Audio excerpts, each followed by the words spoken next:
Abusia wa me mo ache emwa kwa aba fa omra netu television eso na the dialogue show ne de ebre wo no ene ya wo enti Thursday's edition of the dialogue show ena ye de ebre fiti sabre kosi se no nkron ebebo apa wonsima no adue no na ya pege mu na fe so today's agenda enso ato so e wodwumadi no so aropei yemfa aseda made aseda ese no isa se ono nkuto ena omankwa wese ene edemo akeka wa bia ni ho eto ya nopa bia etise yi na okay kan tro kronkron no a emfa ho ne bone amenomie no eye enoti Psalm 110 Psalm 130 eka se mifra bukunkum fo erade tiemene papa ya so tiemi koto sere agya wo nhwe mumuye na sanka wo hwe mumuye a nka hwan ne begina e wanim na so na fa che e wo family asro na obisa say what kind of love is this odobe ene nyankopon wo mamenomie no say onhwe ye mumuye no onhwe ye bone na sanka hwe bone a nka menomie no hifa ene begina ntaropai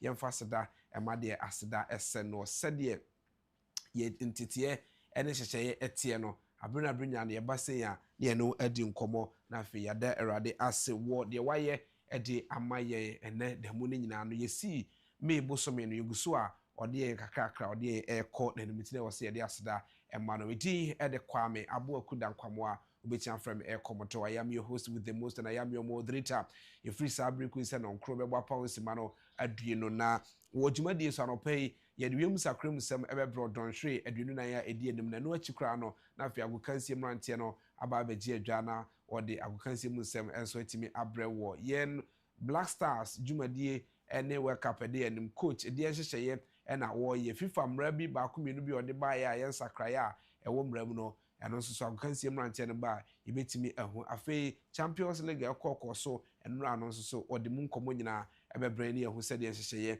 enso etiwe ni sa CJ Winters wakwanya se ono so di entertainment e ho ebetimi abre ewo djumadie no eso nti djumadie no ne mpampo nso no na obokrata mboso ebeba sanso ena interviews ahodo e ho enso ebetimi ererem enei ede ne yehwe enura ena government statistician eba abonten so na wode ensem ebetu dwa na ensem a na woka no etrese enei disinflation ena yeka ho asem ena Dr. Alhassan Idrisu or government statistician eba ya nensem a woka nyina etrese disinflation run no apostle so disinflation run pauses as inflation edges up to 3.4%. You can't say ya omo ye economist anaso omo edele ewo economy mu no ebeka se de na aba obi si oti nsem bi ati sei ya na chess inflation ebe start akosoro se de niam bo ye tutum no be start akosoro saa na etie anase ne hyehye ya ewo ho ni nyina no ebetimi ade emu enkomo ade amount ede na Ghana Statistical Service gina so nti a omo HS disinflation run apose ekoba na saa ede ne di mu tintiman a akoba na sei na no so ye ne economy for no ade emu enkomo nti wei ene nkomo bi ebedi ede amount whereas BEC nsohwe a ye chro no enso ho nkomo ewo ho the Attorney General ena afi nso kra no eyura kisi Agyabe emu nkomo ene de ekokoso ewo court no eno so mu nkomo te say yoko nsemu adada ho ne nyina no abreba mu ebedi sa nkomo no ede amawo na anopai sade adwumadie no ene hyehyeye etie nyina no yenkoi na ewiase da nyina so yesu se ene eye World Athletics Day enti ututu America kakrakra sene beye betimi ama apomde aba na afi yama mema anase timamufo youthful no so atimi ahunu se athletics eye kwan betimi afa so ameki wealth ameki di ede ama omai ene wankasa ho we no nyina ye nkomo bi a ena no pa yedi ede ama wo yenko na sede ya ne ye no ede ma no yenko gi the pledge no emra by the power bestowed on me as a moderator I do declare say the pledge.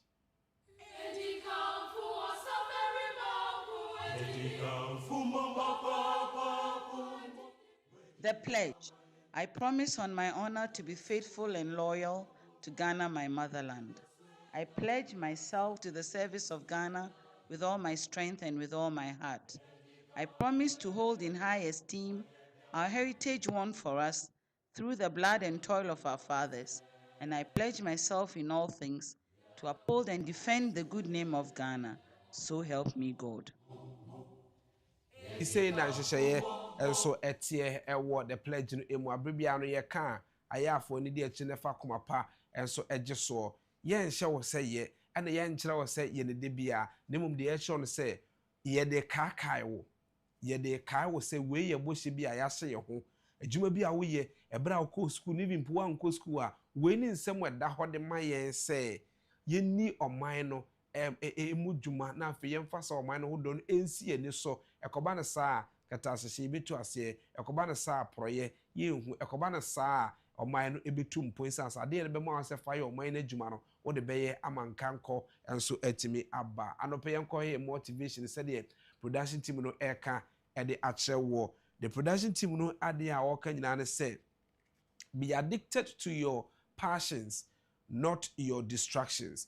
Be addicted to your passions, not your distraction. The air catcher on say you always have to be addicted to your passion. What is ahead of you? What you wanted to achieve? You always be addicted to that thing than those things that are distracting you from it. No way you were ni a free soul. It is a woko anim, opeso obeye bia mampani, and opeso obeye pani bi ewo mahemu obese odache ni so di hunu no eye kese no menu kwa na ensi wani so na be addicted to eno na sa niam e de sa de ne beba no e na koso ye na emum de betwe wasan enko besie achisan de emfo adwen ento so na emfa ho so ento sa de no so focus ne ko wanim se na be ya ne manyina be koso e de amount o say be addicted to your passions not your distractions. We need the production team no catch out and anope yenko said the ewiem sakrem sem no be ya afa don hwe adwenu nan a edi anim no sen ene be ya afa na ehunu se ebo kakra ewo wiem Ghana afa na ba bibebre no ano ebo kakra ewo wiem ede man na anope yi said the hyehyeye ene niam etie no koba bi akwa ye breakthrough mipo ene no tan wo no a onu se ebo edi ewiem ehyehyeye mu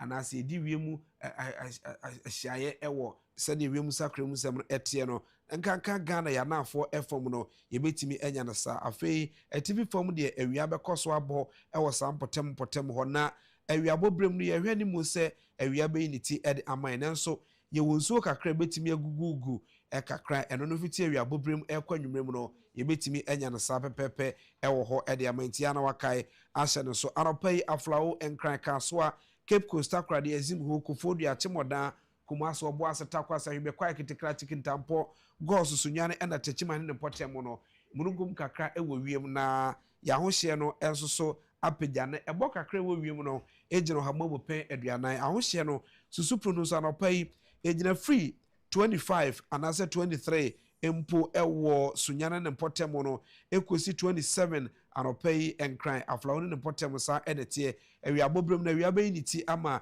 awia abokakra ed ama no nam so ebema mia bi wo betime nya nsuo ba bi de seta kra de azim ho kofodua na achemodane ne potem e betime nya nsuo afei takwasa hwebekwai enso betime anya nsuo ne de go so enso abeka ho a ba bi de seta chiman so o betime nya nsuo ejina ohamobu pen aduasa 30% ena chese awia bobrem no ensuo betime agugu ya ho hye no ebepeja anopai de no every 23 ekozi 27 degrees Celsius no abegina 32 and 36 degrees Celsius na fe eviti awia bobrem ekwa na nwumrem no omanfo bi a omo ewo ba bi de se kumase ena obo aseti ye betime nya nso a eno nso ejina ohamobu pen aduanan na fe nso ya fo bi de se ketekra chicken tampo goso so nyane ene ne potem no so won betime enya ensu anwumrem no ayade sa ho hye no so bete na fe abegina 28 and 29 akosrokra na 30 degrees Celsius na jese wi mwadwo na omatimi ada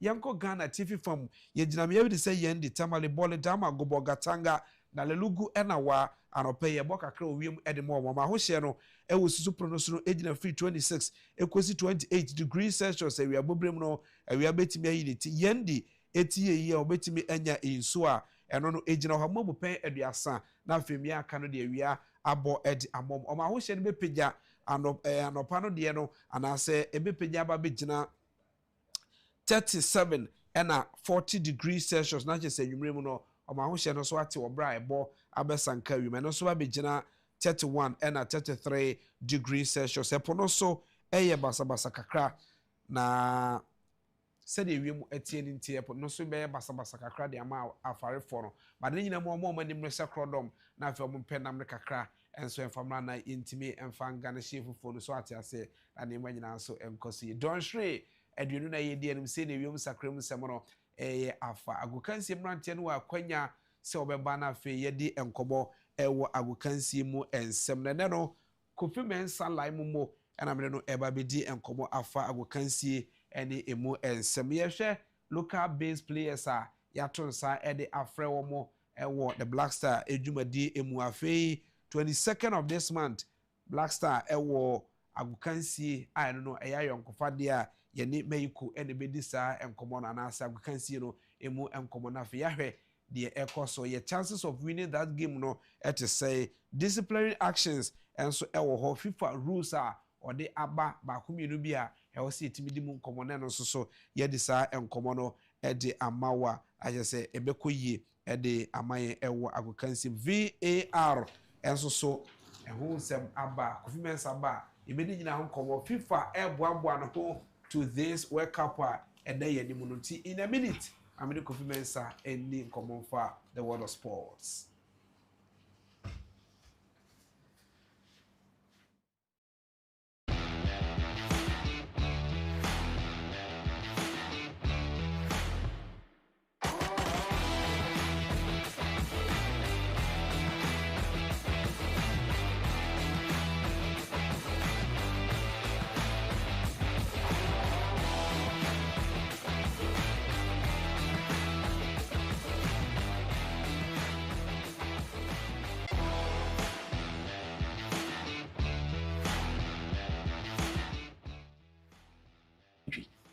Bijano. Tabusia ebraso se me Kofi Mensah live mo edi enkomo Kofi mache akwaba Ama Joseph bi afan Nyamiadom right Agyapong company am and the ba me say nyakra enka say ye nti se de ene matie no madam me boss bi we share so share so na hu ye de me ka say nyakra de me mo untimi mu amende ade da ho say nipa mu ani nipa nsem nyankopon na de ma nti se ohum obo ana ode afọ obi so na ode abrewo ene ye wiase da nyina ye yesi o se World Athletics Day ya na mu amoye sports ne kaka ho athletics nso so se apart from the health aspect ehun si ye tu America no ma watetu mpum no ye wo avenue bi omu abetimi ama nipa di ye. Yeah, well I think we should athletics it was once most of the times when this will be the truth for say be athletes no how should be athletic. That's right. Because we share tama be a gado yes na nipa ne bi no e be akomodo tim nante from ase kwa denta. That's right. Of say be a mini skent you know and I'm faka and I'm a bre obese that condition mu but they share the we are feeling could do I say free to nya de na ama why okay. Oh so I think say athletic there ini said the agro I say obia no matter so fie krapo a wo kwa kodwale anumle ana ahomache beba why bibi kakra sas kakra squat kakra bi nya de a ebetimi aboa ma ye nyina de ebetimi keep health no ama de betimi akoye it is a bizarre enye Alexis enka brand bi say you same boat enka eneni din we ana ne wolf ene kwan afaso anya ne ho no nka ewe yeah and that's another question that I said you bush another time because o share o say but na wangasa wo kana from nowhere what you say and obaye no ni first year no the way obaye no you could see say amazing year no do na Manchester na kwa so be sign no na go bobo okọ kwa justify na no so woni ball ball okay so we want the proprietor to be call Manchester na go no wine so go be Manchester the whole world no o same boat so I think say bibia any say ye di abroad especially the way yeah Black Stars and national team this guy gumuno yeah was just athletic another tournament back also Legon this month Benjamin Zamati and Colamo amunye ba contest ahwa say bibia betimi akoye nti no best say ese abana make sure infrastructure betimi aye because as an man there infrastructure ne we are betimi aboa because any say di one agro idea betimi aboa pa right yense komo bonase we are within the sport because athletics say one part of the sport ewo oman ni wiase nyina yehwe Black Stars yegusugu ahoboa eso na yenya nte se coach obaya to nsafre players ni bi players be and it is a good call. Say offer your local Black Stars maybe the akana as your local base players maybe aka the Black Star team no I no. Well, first of all, no, we are also Nyame Adama to the second of this month, no. Yeah, bought Friday match against Mexico. That's right. And Mexico match more recently. I call Momo Bertrand, the full squad, no. The likes of Kudus, that will be a Bobby, and Momo 2-0. Right. And it tells you, say, a boy, now, nation done so many, so to me. But I started to coach a flat more local players, no. You could see, league in the Gusu, across what Bridge. And they hardly say, play Bibia. Team be jana player manaba and I jomo international FIFA day which is the friendly match sir ya akobo and the whole world no near suspend the league no yes international FIFA day near akobo friendly match so we the be Mexico now your first Black Star players are winning no anya dia ebi wom okay what they say be because of more individual leagues no you see no oba no ice card now why no oba say saluso player could do so F50 yes or yes junior they ba onye it has over quite a song corners another way say right. So I think that your team now because last time I said we play so co-allegation we play co-allegation and you know who's a form said that any BBA you bet me the near to so and you know I think that a good call say or two other more and the scout no I call all about the world say quack or say bet me you play bet me your boy no at least no omonya bia omo hwe say ade bet me by to omo friend match say omo right ah bet me ahwa boy say but 6 players of fair no we shall offer to go keeper Solomon Agbesi as of folk and of course Abrantia dey give you Asako our Dreams FC and by defenders now Ebenezer Adade our Dreams FC and Razak Simpson Nations Ebenezer Aban our Heart of Lions right and Salim Adams and so Mediama so this person to me there I think it's not bad you know but so apart from Benjamin Asaria where substantive keeper the man has so the number 1 for Black Star no ya say for has second keeper no can one yeah on so one aside you know our post ma you most of the has fans and say on so called aside say fantastic goalkeeper dreams for Combo African Bakaya Confederation on do do something for us very well but I think on your bad very well I don't hear league try and test it I said the body bonus ekoyi and you know I think for goalkeeper there Miss Lady Pro but we can say my main clear we say a man for say be a coach but sorry but yes I sit here on say o hwe said the member catch on assembly one man come me ball listening in amount right na kwa hwe the be sit here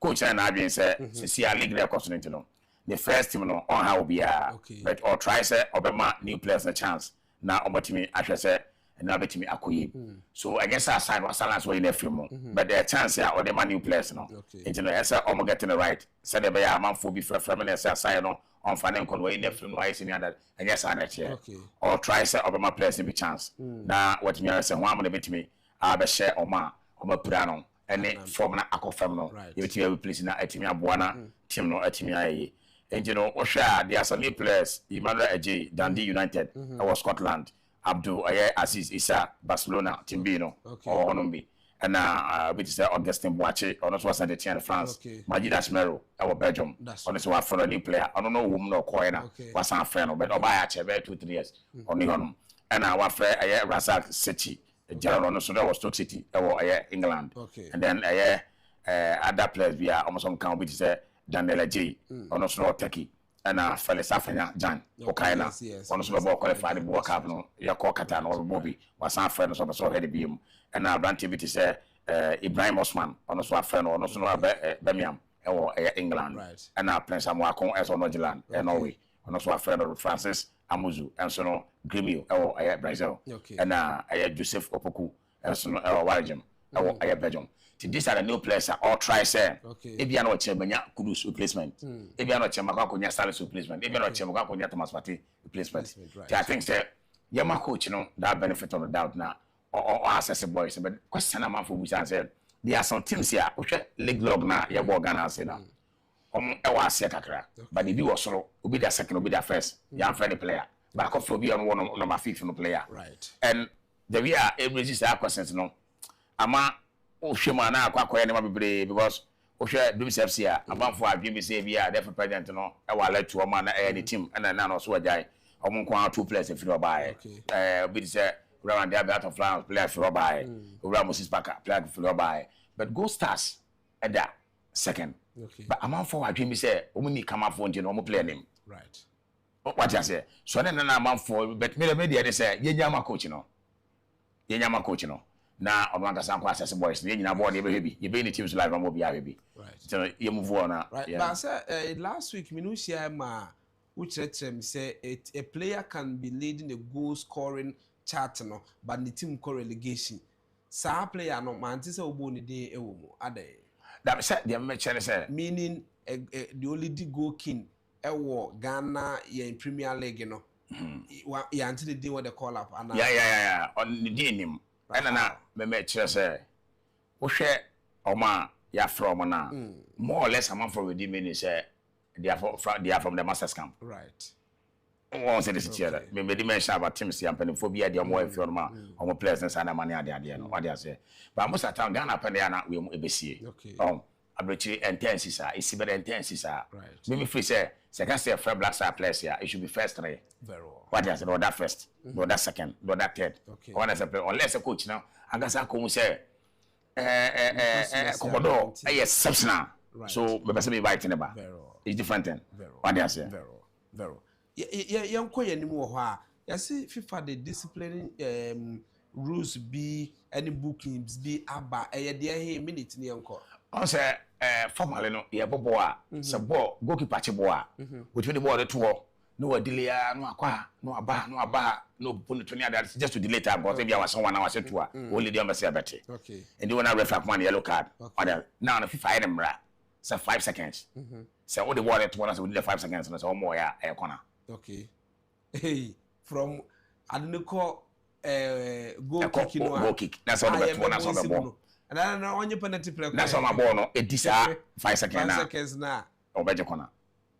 And the good person say, "Oh my God, let's say this was say it delay time." And now come on, so I ball now. System is spending here. Okay. And the camera will be there with cancel. System is spending here.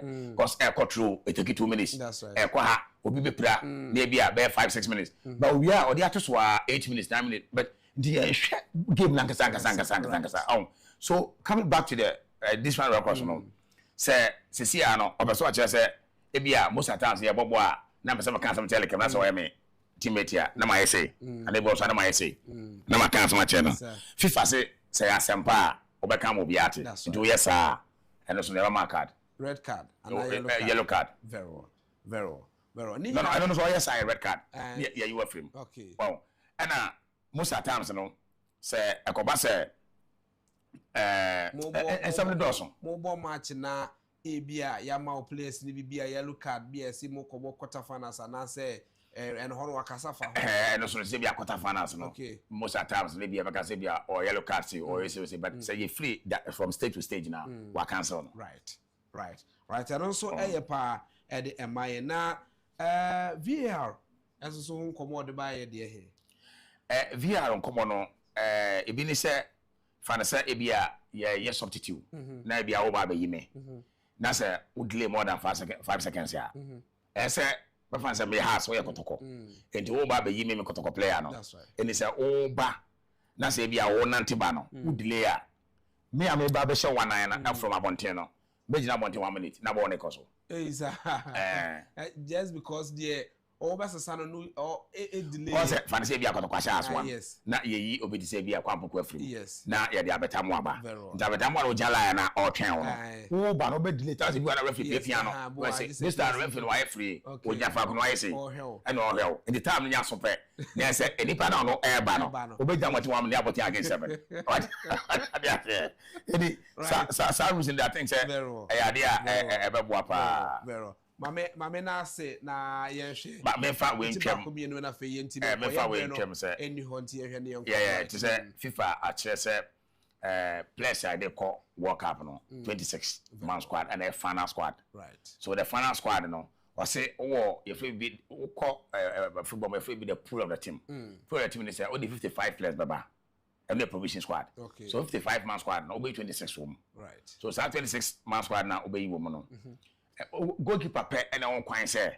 ya started tournament no ya bo first second match crap na say ya be last match na say keeper prayer but you akwa no fit dey have him okay but it should be in the pool right 55 and 26 no the car no wa ba be you know that was the first enter say unya the corner say that the twam What you say? And now no person what you say 26 man squad no over submit now they are FIFA by 2nd June. I say obia 26 man squad echo. So that provision squad no FIFA I want a date mo say 55 and by 26 in the free man. E be aka 32 and I be 31 no. Right. San ko for no and say obi player obi tun aka for keeper no. Now bishim. Right. And some Dawson Brenio. Mame fa we see but in a minute Champions League games a course on the results they buy and net say. O share Arsenal or share Atletico Madrid e ka ba ko I think say na right course but now I'm for them Arsenal there. E mu ye dia at least no. O share place Bakaro Saka money there don buy na be boy. E ba enra so o share ba Munich ne PSG. I'm dey catch am for the PSG ball mo no. Any mu na share. Don be share ba Munich. Enra omo share 1. Omo demand 90+5. At the time, a referee chose on I can't take an 1-1. Okay. So I agreed 9-5-6 because first leg, you know, PSG winning 5-4, okay. And then or share 1, do the 6, and then also 25-6. No, they say no, Bam like a film. Grand finale, no, Arsenal and a PSG. Match a bad but PSG ball more bonus. Arsenal for careful. Yes, I want to submit me at all right. I will say our confirmation live more and or the tidbit around the world of sports so etimi every or the dialogue show so yes sorry see na fe CJ Winters entertainment kakra won so etimi abrain few minutes dey dem na fe the interviews ahodo a ye wo any penifo so di enkomo e the dialogue show no so ye ba sisi na fe ye de san enkomo de enkomo bo no e wo entertainment mu abrain.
It's a 38 after 7 on so our power mano aduasa and watch brasso say entertainment kakra e wo hon so timi bro na fe ye to adwumadi no so e wo the dialogue show so CJ Winters e wan CJ akwaba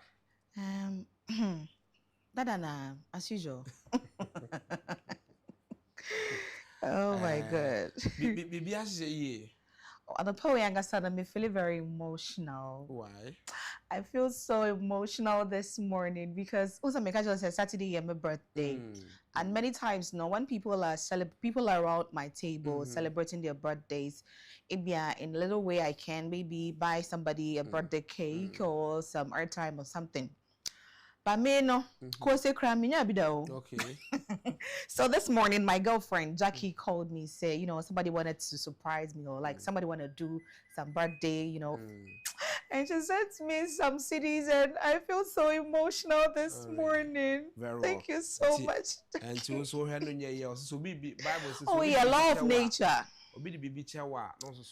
There be law of nature. Whatever thing that goes out from you, it surely will come back to you. But the Bible says, but at the chance, hey, now make I know. Move him from America and say,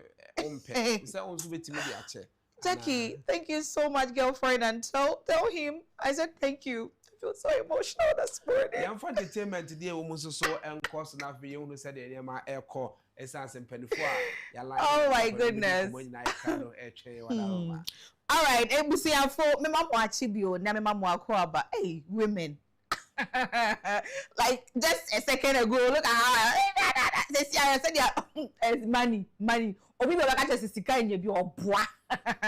And I am so energized, full of energy, and Charlie, it's serious. But what it is what it is. Eta me bendia mi okata mi fona me egba mana mi ga esia aha mo no beska mo le mo bade mi ko de mi o ki nu o mahamo sika bo ne mo ho kama pe o last ko to no sisi aha dialogue ni wange ne moto no ho akpale bani CJ Winter sending me din. So let's go into our stories. Now, Andra, we were talking about Wendy Shea, and this morning too, I'm talking about Wendy Shea because when we go to the TGMAs, the 27th, TGMAs now, or you're one of the artists, or artist of the year category, no. Now, the news no is about her and her face, so no medical study and drama kind. But this very moment, Wendy Shea is Sudia aka same be artist of the year no is she hope and say ono no be fan na e dey ntina e was say what ma ono e dey ntina o deserve artist of the year. She said a lot. I wouldn't want to talk much. Let's go straight up on the screens. Let's have the first video. I am, of course, I am very, very much because, and actually the funny thing is, last year was my 7th year in the industry. In June I'll be 8 years. And I mean, it's 2025 year under review, so it's 7 nominations, 7th year. You understand? It just makes a lot of sense. I am very hopeful because looking at how I started in my journey started and how I was introduced by Bullet on that very same stage, and I mean, those of you who don't know, but I know most of you are aware of. The rejection and the opposition I faced because of the passing away of my label mate, exactly. So it was more of like a very big.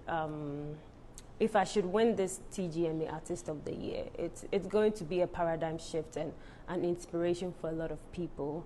So first of all, before I come to this, the numbers are already speaking for itself. I have worked hard. I have done whatever any artist is supposed to do in that category. I have played shows all over. 2 weeks ago, I was in Sierra Leone for about 3-4 days, playing back-to-back shows. First time there? Yes, first time. What was that like? It was amazing. Freetown? I was in Freetown. I was in Bowtown. Exactly. And I learned a lot. It was such a great experience for me. I met wonderful artists over there. And then you have my song Too Late that has over 33 million views actually on YouTube right now. Not to talk of other platforms, like digital platforms. So when we talk about numbers, last year I had one of the biggest show I hosted myself. That's the Shea concert. Had per the statistics on it's over 100,000 people showed up. West Hills. West Hills. It was insane. They recorded that was the highest amount of people they have ever seen. I saw the pic. The drone. I am, of course, I am very, very much because, and actually the funny thing is, last year was my 7th year in the industry.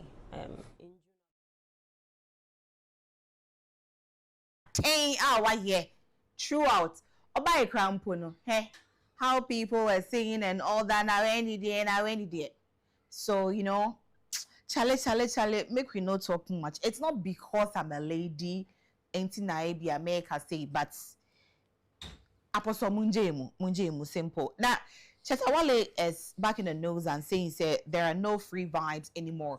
What Chetawale is saying is beginning of Nick career, no, at some point in his life, no.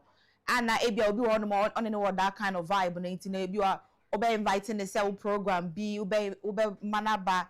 If you be na say a business, crana so on you'll be on in the WhatsApp, yeah. So because of that vibe now, there was so J crano on J. She said that many Commodore eti has say na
enti wa hwe na se hemfa na ndie na enyom to no odi ato baabi na okokope adwuma foforo bi akwakoye na Kidi on a TikTok video in a TikTok live video with Code Mickey no waka something that I would love us all to, you know, have a listen and watch. So let's go have it.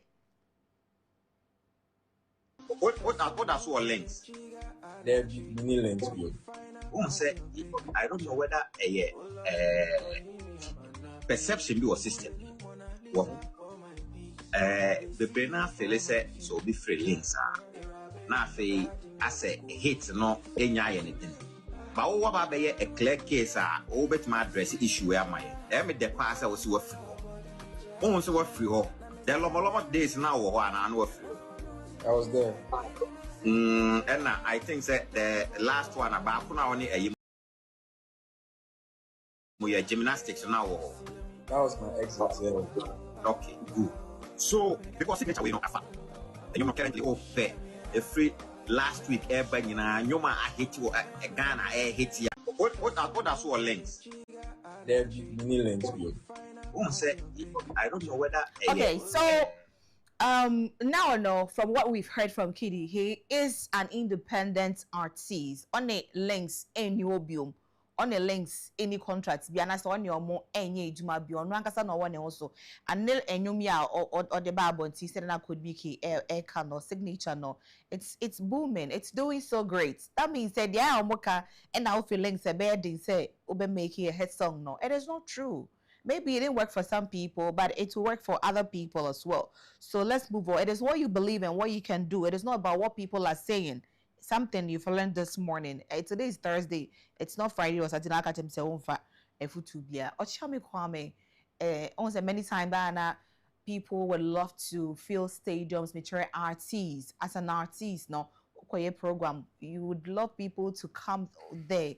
Baby, about program, biano, obe say, and now baby, you know, say maybe will be able to also you did there. We know that of Shatawale, we know that of Fancy Gadam, baby Bioba Kobo show biano, Kofu Elkonom Sarkodie and all those people. When the Shay has done that also and all that. But it is different with Wachiami Kwame. What's different about him? He said something. Let's go listen. To feel O2, I want to do this, I want to there are some people who have that kind of dream of doing big filling stadiums and stuff like that. They are worrying themselves? No, that's what they want to do. Okay. When I was much younger, I wanted to do that. Now I'm happier sitting by a river and thinking of myself. That for me is more fulfilling than, filling a stadium. Okay. Because I want to be happy. Because all things being equal, I have less than 50 years on earth. I want to enjoy myself. Okay. So I'm not about to carry on too much problem. But that's what they want to do. I am not interested in doing that. Right. However, I'm not saying that if it gets to a point where it is possible for me to do it, I won't do it too. But I am not fixated on those things. Okay. I am more interested in impact, especially in Ghana, through the music, through learning new things, through interacting with people who want to bring development into the country. We are clapping. Oh.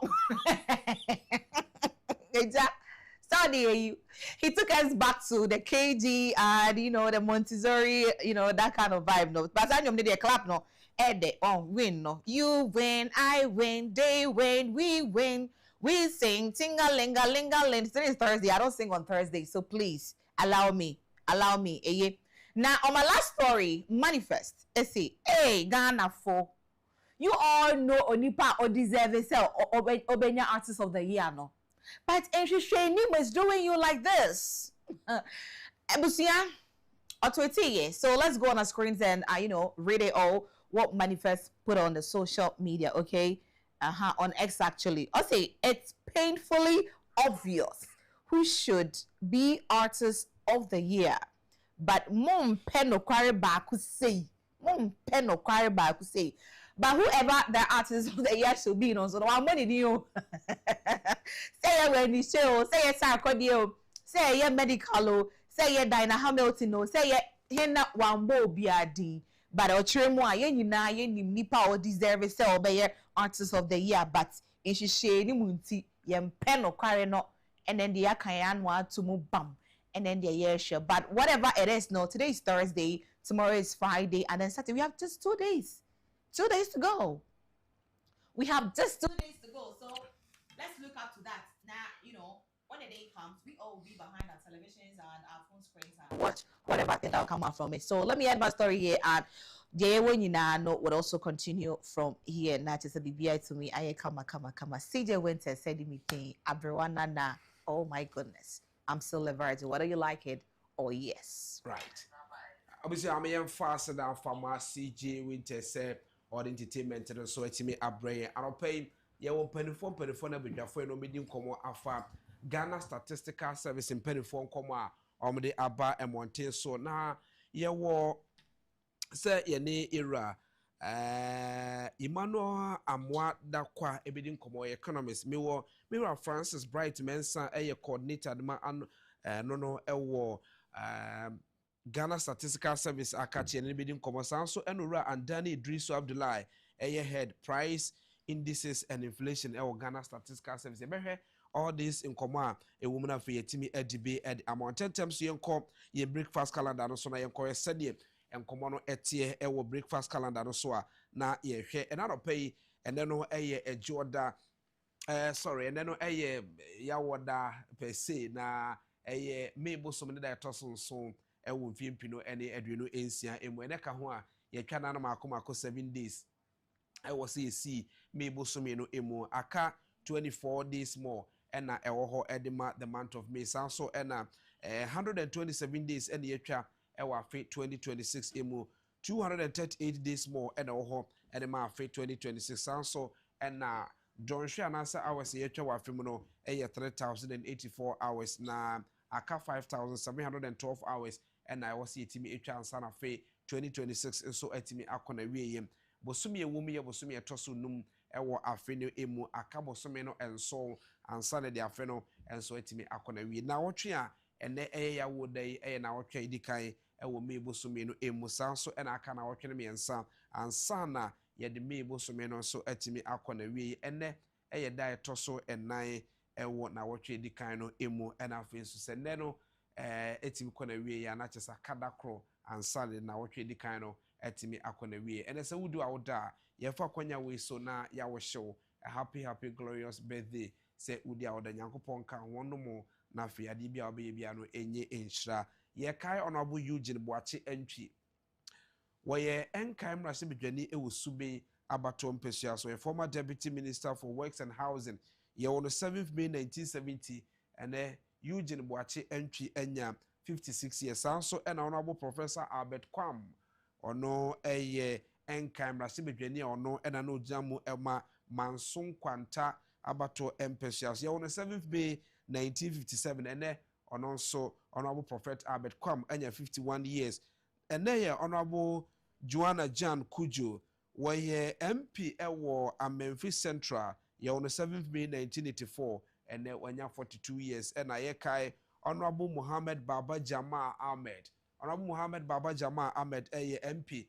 ewo Ayawa so is ye on the 7th May 1969 and when 57 years enti empedifo to say and ye din enkomo na ya hwese de niema ene hyehye etie mamiro rai Emmanuel Amwada kwa emo enkomo woye economist mamini ni nkomo fa nsem a Ghana Statistical Service ediba monti eso miro anopa me moache meje so ni adema me ba chompo mboko de adom nyame gitu na mozo right yes ye ho ye pa na anopa ye ni sobra wanya ama yedi enkomo Ghana Statistical Service the nrad nkomo bobi eba monti se disinflation ran no apose apage inflation to 3.4%. But I'm saying come on ya wode ebetu no na ope akere oman 40 afi aban sesen wadaroma. Medase mamuncha no atiefo na no pay. So ya kase inflation just say the rate at which an emabo ekosro over a period of time. Yeah, calculating year on year, you're calculating month on month. And so in the past 15 months, the year when I say inflation rate this is the first time inflation rate has started a month also. Right. So inflation in March was 3.2. Now February 3.2. You say about for March, about for April, about 3.4, which means to say the downward trajectory we were seeing in the past 15 months, is saying that there's been a 10. Because disinflation, is a curve. The trend has changed now, and so there are a number of reasons why inflation has started cost review, which you do higher. So to answer your question, disinflation for a period of 15 months, and they enjoy downward trend of inflation, which is the rate at which air cost run. They say there's been a reversal of which last month inflation 3.4 as compared to the previous month 3.2%. Right. Enti said wacheche mwache Ghana Statistical Service de buy or church niema ba mienu bi a saa niema no na play role ama ne nsem kan na ne statement or de ba no ejina so. Definitely, and which we know, say petroleum prices here and the primary factor, this downward trend as a reverse. In the past 1 month, by Iran, US war on the chassis, and we've seen say crude oil prices have increased drastically, astronomically.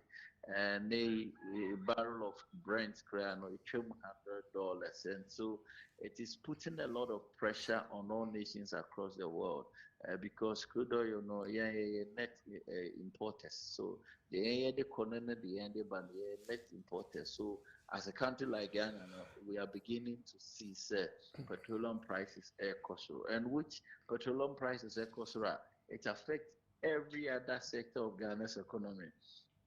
They are buying INSM to cushion the Ghanaians. Last month, or the statement by said, diesel, I think 2 cities, and petrol so point something pesos a free so so government wants to study what is going to happen, whether the war is going to stop now, and I say and which impact will be on the Ghanaians. This our policy number. But primarily what is causing that petroleum prices, as I say, air cost. Even with this government cushioning, we are seeing say petroleum prices has moved up at OMCC over the past 1 month. We cannot attest to it. Say air prices are cost. Right. Enti said the abai akwa say Ghana ene yehye die bie no ebema the living standard no aye high e de amaye se koba ne se enema no ebo no e start page ni mu a ebema standard na aye high amaye. I think a trend has started. So these are early days for us to see say ebema enema no bo aye ding in print. But what I can say is that once there is a disinflation, Ghana has the Monetary Policy Authority and target for inflation in the medium term has always been 8% plus or minus 2. Right. It is a band from 6 to 10%. Of course, we meet Yabroso NNA 3.4%. So there's not much cause for alarm, but managers of the economy should be able to see how best we reduce the pressure coming from petroleum side. And I must also say, Ghana is a net exporter, which means to say, yes, crude oil, yes, Toma and Gofon also, yes, you benefit, but a negative, a positive, a positive effect, no negative effect. But as a net importer, on a tier, you can tell, say, we are going to face a lot of consequences. So, these early days for us to see, say, prices of goods, their cost so per year. But managers of the economy should be able to manage how best that the impact of this crude oil can be managed. Short-term measures or medium-term measures and a long-term. But let me say for a medium-term, we have to look at how best that. And even for the short-term, they say the oil refinery is refining now. and so how to increase the capacity of temporary refining. And the year 2 we have capacity to refine here and sell here, and over to me reduce the impact. Then it may be going forward if we want to consider another plant that is up to the government of the day. Very well. Me rather kwa mama na ase anopai ye koye ni bibichire ya adwen so ebeba ama ye di nkomo bi etisi ye da ase anopai. Menso me da no ati fo ase na anopai. Abusia nipa otisem ne ntwetwe nkomo yi eyowura Emmanuel Amuada kwa na ono eye economist na me no twetwe nkomo afa Ghana Statistical Service nkomo omde abachire se inflation run apose. Se inflation run no epose a what it tells us they say probability say ebe sign arise akọ nanim no ebeye say all the tools and near be 70 out of 100 na eba sakoba na sa na ebo Ghana for kokọ na ebo timamu for kokọ na ebo aban kokọ say ehyehyedie bi ne nema bi enkoyie mfa ma inflation no a ekọ fom no ekwan emfa so yeto nema mu no ekọ fom no ana agina honan sisi apose enti apose no akwete say o kaka na ka no wakọ reverse druba bi na fe ka no ehye gie bi no ajai enti awofie wo say as driver ni wi free sa gie ho na wo de kọ wanim wo kọ wanim dia a che say eye nema no ena ne bo san aba esoro ya tese ase nema abu so ati say nnuane aba we wo ho sa ne mani nyina no wo ho de a aden na ese nema start say eba so ebekọ ahoma so na menimira Francis Bright Mensa edi enkomo ora Francis Bright Mensa okọ Ghana Statistical Service ono ye director economic statistics wo Ghana Statistical Service be no edi enkomo mira me mo channel pay. Good morning, Joshua. Me ba che mpombo ko de na me adaro ma me ho ye na mo so yes adome ye se ho ye papa na aropai ye ni sobra wanya ema ye se ye ni nkomo kakra wo fidue yi emo eno ada na ye wo hwa na jamopani mpa woda no se government statistician eba monten so de nkomo be beto ye nim se inflation rise no anase run no apose se epose a wo munkunta buo mu ene se de mubu nkunta fa no e kire sen wadaroma me da se mitie ko anti sana wo kan no bosumo bia no eya yetu anamo eko maritime nyina wo Ghana he nyina ekobisebisa enyama buo enyama no efa eduane efa edan issue electricity school semo accommodation tari ayeshe mpoboa car transport anyway nti ye kan ye ya na yakeka obum na ya hwe nyama no buo na de atoto ebi abosum na etwemu na afi na etwemu nti de ye no bosum April no na ndro ase na okan ye de betu bia na ye hu se ye keka nyama buo ni nyina no ne yenya figure bi no ye de toto afi April mu so ye hu se na nyama ye toto nyama mu no album ne kan inflation no ehwi akọ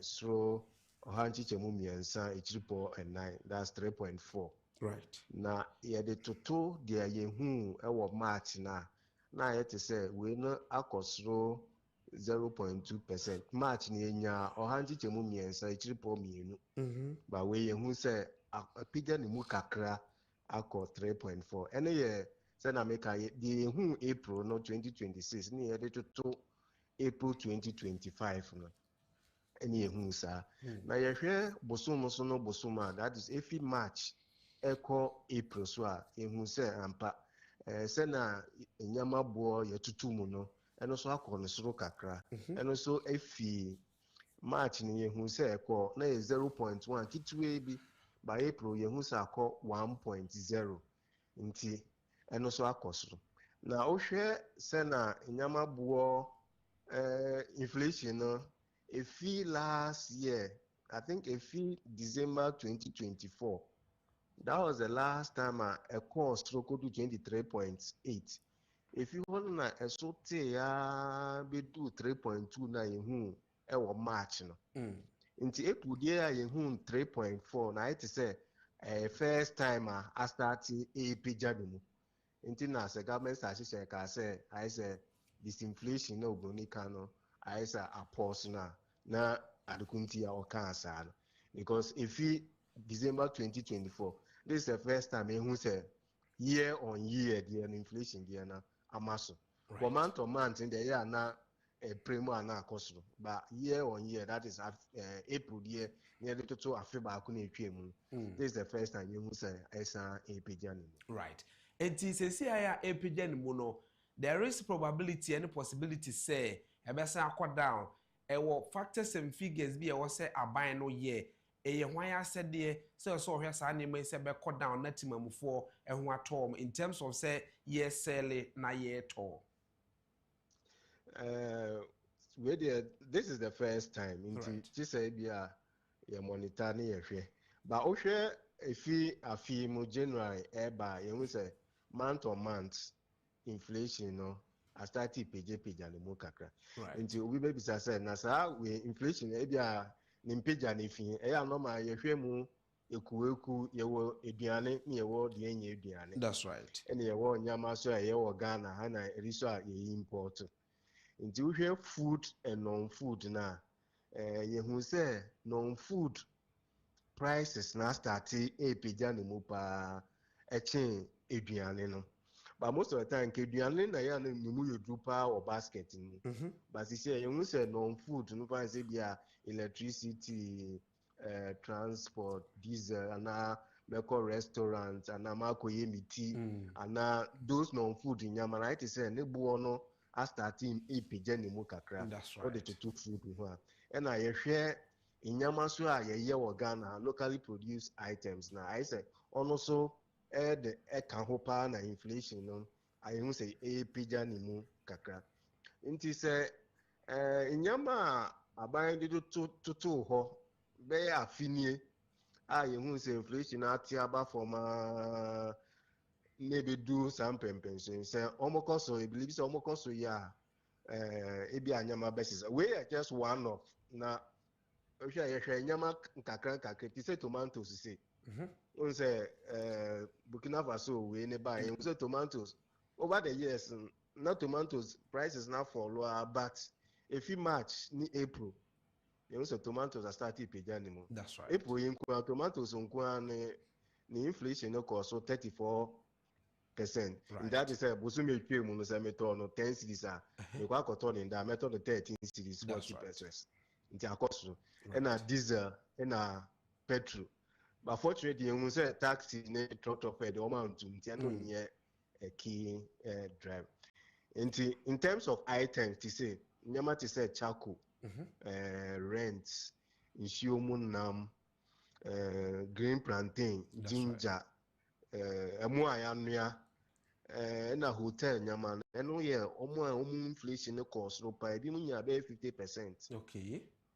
But even though ebi so cost you say nyama ni bi so tete pa they say popo say onya negative inflation e so tete pa ekontomre nkruma nti nyama ne de ejina nyama na cost no say no mumu duro te and almost say ba from say no mumu dey to me here but Mr. Bensa 0.2 before say meja wo amwa call within sa area no sector no ene namwa no. Is it because of say a nipa patronization was adi in mun ekoye high we say supply and demand no eye high offer into de no a ehon ko ba asa no a apart from no demand na nipa course on because we popo there can say onya a single I'm say negative inflation yeah met me aka say within the studio ha no within a week ni popo ba kokra say ate amanfo nhyɛ dan koso papa enti di amanfo koso no ene ma price no muhu no say apagya ana say ne te wada roba yeah say na wo kan no eno so ye could be a factor e bia wo pa ade ne na unya enti bia kakra na wo ho nipa kon no ton na hyeda e bia obetu the price no right enti we can supply demand factors ejina baby so a yewo what do you say inflation ye the same ewo Ghana he nyina to say baby to say upper east say inflation is very high but ba kra na inflation here kitwe bi nti ni nyina ejina bibia nyama na ye to no ye ton wo na ebo a ye de ama no Right. It is a bad saying, what do come out buying? And I jam catch it and I buy what? Madaroma, send a modi A2J.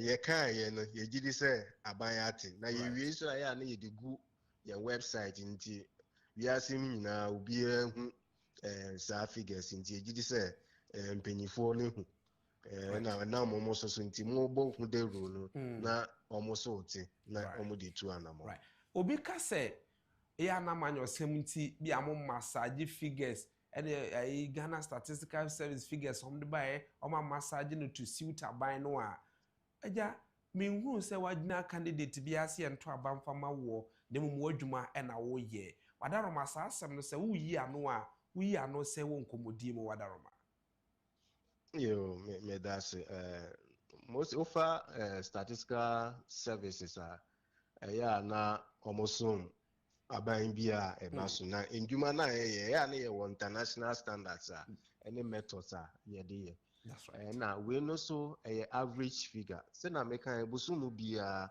ye call markets ye ka market it is a brono 57 Ghana he nyina. Nti se me fa in tools me nji in tools nko a o makola o. Meji in tools bo wo boga, meji in tools bo akufo-addo, meji in tools nti in tools kwa bosum no e benya in tools prices e bro oha. Right. In a month, your prices over 39,000. Now, 39,000 you can boom near finding average. You also say na inflation no edu. It is 39,000. So be it na head office no because of Baba massage 39,000 prices our bosuma. Yeah, enye ju marketwa. Right.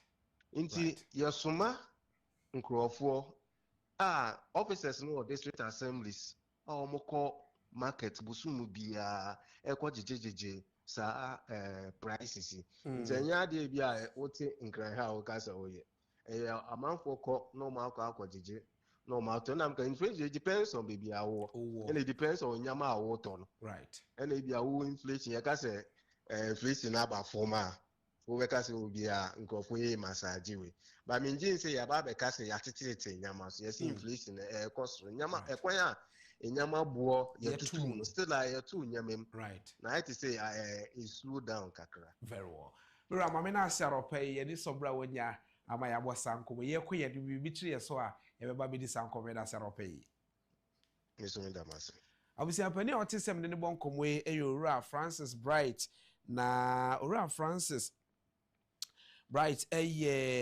okoba bi say Ghana Statistical Service ono eno director economic statistics ena yedi enkomo Francis Bright mensa ene no awie nkomo bi a etisi but yes still ye begina Ghana Statistical Service why because the emnidi nkomo yi am train specifically the figures na ewo mu eno ntie wo price indices eman ewo ha ono de obecheche prices no how prices runs within say a inflation peja and a inflation is and say between two said na okay between two 10 cities ebia mekom anim no meto san tools na meto no 10 cities no say I say in between no the abehye ho no de he then no so yetimi ahu eno nkomo ene ebedi ama say de be ya wo fie na obepese obepia akoto ade no say no ho kire wo afie etwa ebu no ebia ntos ni nyina oto adaka na ebia 5000 ntos adaka 5000 no afi bekwa wiye no watontos na adaka no ebia 6000 na 7000 eno ena ma mene mira Andani Idrisu Abdullahi emonkomo ora Andani Idrisu Abdullahi head prices indices and inflation our Ghana Statistical Service. Mira, good morning and thanks for your time. Good morning, my brother. Please, I believe you're doing well. Very well, my brother. Yes. I've had an interview discussion with Mr. Francis Bright Mensa, depending upon what the statistician put out yesterday. We just wanted to find out the prices differences that is happening to our goods in terms of purchasing and then selling. In terms of purchasing and selling. Right. Hey, can you come again because I seem not to get your Yeah, I question. just want us to know the differences that is happening in terms of selling and then purchasing, right? And so for us at Ghana Statistical Service, what we do at most is to collect various prices at the market centers that we have selected at every district for our district. We had about 57 market that we collect data from. Right. And then we have 307 items that we collect these items or prices of these items at these various selected markets. So for us, we only collect market prices of these very items that we have selected in our basket. So that is what we do. So we only deal with prices for the purchases. We just measuring the inflation and then based on the price that we collect to look at how prices are increasing at a certain level. So for this very month, if we want to actually talk about inflation, we are saying that March or April last year, April last year to April this year, prices are increasing at a level of 3.4%. Right. So for every item you are buying at 1 city, it means there is an element of some pesos on top of the 1 city. So that is what we are measuring. So actually, it reduces your purchasing power by that margin of 3.4%. Very well. Is there any factors that is contributing this? Because if you look at the whole year, as a country, we could not produce what we are supposed to be sufficient for us. That is why we could be seeing this at the end of the year. And for measuring production, that is another aspect of the statistics. So that one I might not be able to tell why it's because we are not able to produce. In fact, we are likely to say that as it is currently, prices have been very stable so far as the year is concerned because the price level was reducing, the inflation level was reducing from 21% in April, 21.2% in April last year, 2025, to 3.4% this year. So it has been on the decrease because if you look at it, it decreased from 21.2% and then up to this year, 3.4%. So there had been a tremendous reduction of inflation as we are going, it was on the decline. But we cannot still say that inflation at 3.4 is not at a level where prices are not rising, but it is increasing at a very decreasing rate. Right. Right. Dr. Alhassan Idrisu yesterday made it a point that when you look at the northern sector, where we normally see as a basket, that's a food basket for the country, you can see things at that area a little bit higher than in the greater aspect of the greater Accra regions. Why is it so that we should be able to have those that areas that we think we can produce more, we think we have the what it takes to produce more, but yes, so we have food always higher at that area? No, what happened is that it was only indicating that inflation at some northeast region, which is part of northern region, is the highest across the regional inflation as it is measured in April this year. But Savannah region, it is also in part of the northern region. But Savannah region recorded a negative, that means they have even have a deflation rate. Right. Like if you are buying everything at 1 city, they are buying it less than 1 city. Okay. But it is still the northern region. But he was only trying to emphasize that regional inflation dynamics are not the same across the regions. Some places you see a price hike, other places you see lower prices than it is. So he was just trying to let you know that maybe due to transportation and other factors that would have led to increment in price level at these areas also play an effect. And then sometimes the distances people cover to actual or supply chain where they can easily restock whatever they need that they consume. That is what is happening. And besides that, in every region, they have a specific demands that they have that would have led to their inflation, either increase or decrease. So because we have the regional dynamics that is not stable or unique in nature, you normally realize that inflation at these places are different. So that was what he was just trying to say. Very well. Very well understood. And for that matter, let me say I'm most grateful for a time like this. If there is anything that is hindering and I will not seek, I want to seek clarification, I will not hesitate to call on you for 1 or 2 clarifications that I needed from you. I'm most grateful. Thank you very much. I'm most grateful. Right. Abisa nipa ote se me no twetwe nkomo yi eye owura Andani Idrisu Abdullahi ono eye head prices indices and inflation ewo Ghana Statistical Service nkomo a na ye di e de afa inflations a omo che se ne run no apose sa apose de a then it means say reverse back na sign abegenerate akọ the whole affair no and the whole year no emu nkomo na idi ma yenda na ye homraba eda na ye ho ba na abedwafo ba besim konwa am ye di nkomo bi a efa sei ho fa inflations a omo de eba amonte so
no say demand no mo ana ni pay tubu so mo a na man e bo no so e pija na bisa say asoma yintimi fama ho a ebetimi am day in and day out e be won say inflation edda from na Ghana ni timamuni ho ahan no ana wonu nyina na nkomo bi a yebedie ede amount e wo fire tosin ya today said the intellectual discussion na wo ahai me wo mira fojo e wa fojo member of the NPP and I feel so or communicate edema NPP amanyoko no sanso na me wo lawyer and so e wa high babidi enkomo de afa lawyer Kencity Agyapong e wa high babidi sankomo no me hu na chepa na eja wa bayi de na wa se yetimidi nkomo fa bibia etise yo mama ncha se emfa free mira for jo sanso no executive edema business executive nti can when it comes to business na che say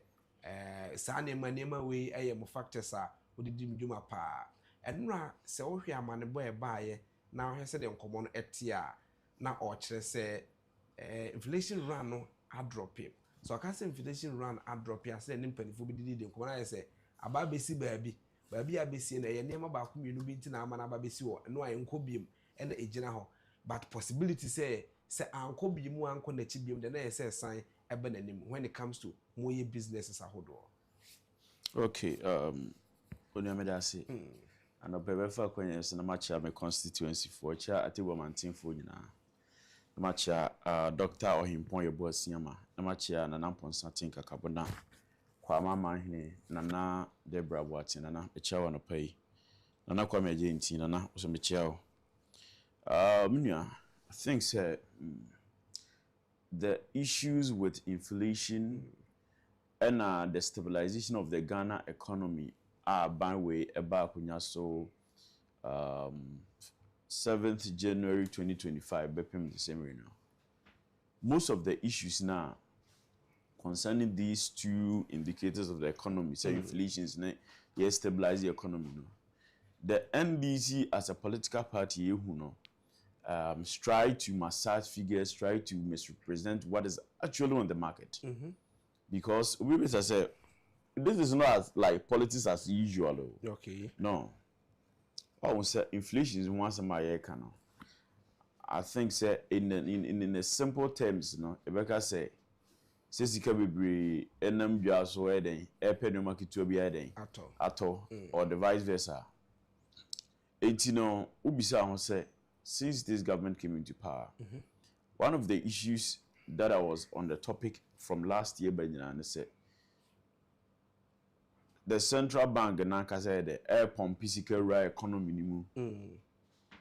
Just to say what the bedding, what they ever stabilize the currency, the cedi no. Right. Or more about our several most of the government communicators can be no crabia in day until IMF came out and said no. They are getting hints of these things happening at the central bank. Right. Last minute, they came to admit that they have been selling the gold reserves, you know, just to cushion the currency. So that is for one evidence and for one fact for anybody to believe, say, the current inflation figures say who say about 3.2. No, what besides say, does this figure actually represent the real inflation in the economy? Say figures are yeah boss send the inflation of 3.2. No be say say so be to adhere last month. To the same thing this month. What has been the price increment of that particular commodity? That's right. What's yes here? Or are we measuring the inflation on your friend say we can say be outdated basket? Say the new manner goods and services now you better they calculating inflation. No, maybe I don't know what person would calculating price. The rate of inflation even today, no. Maybe it doesn't even have demand. So we can't say popoi. What you say? So even had a negative inflation. Maybe say, what are those goods, services, food items that you're picking and calculating the total inflation of the economy? No, is it say we go and say somewhere pick items that some unique interest. So by this time, do so near the day, it will mean. Because top of Paul Cassim question fridge. Who goes to fridge man? Answer. Who got taught Tamil answer? The Duke of Apple for Tamil Locofa, Sani man so the calculating inflation. just right from the start, no, what goofy. Okay. Because that's not a real thing that is actually happening. So be presented inflation figures amount. Now, person so figures say the per demand. No cream. Does it really depict the real situation on the ground? One of the first things will be someone say, no maybe to say, yeah, the inflation rate of 3.2 now about no be someone say. In that same period, no, a dime car cosine, right? In so car cosine, and cania car cosine. This about we about the cumulative increment in your friend is saying, utility tariffs, no, is almost around 24%. Right. So why do you tell me that what about buying we're increasing in swelling cania car? I got 24%. Less than 2 years. That's right. Your cumulative increment, no. No, I catch them say in that same vein. Inflation is what here by 3.2. When teacher salaries have only civil servant salary will not even increase up to 10%. Right. In this whole 2025, 2026, yeah, can't budget no. Let the government, the finance minister, tell the government statistician how much government has promised to increase salary. Mr. Teacher for Mr. Nurse for Mr. Police for say, yes, if we are talking to you now. Right. Has it been the case? How many times have we not increased fuel prices in this nation? As we speak, fuel prices on the high. Right. There are places are 14.3 something. There are places that is 13.25, 13.27. What's your say? When it came down to 10, and you go out there to do politics with some of these things, then we come to ask ourselves that the rate at which prices of goods and services, major ones, are affected the to say it will be too full, you can't tell me the full and it will not affect the price of Anka Gukwan. It will definitely have an impact on those things.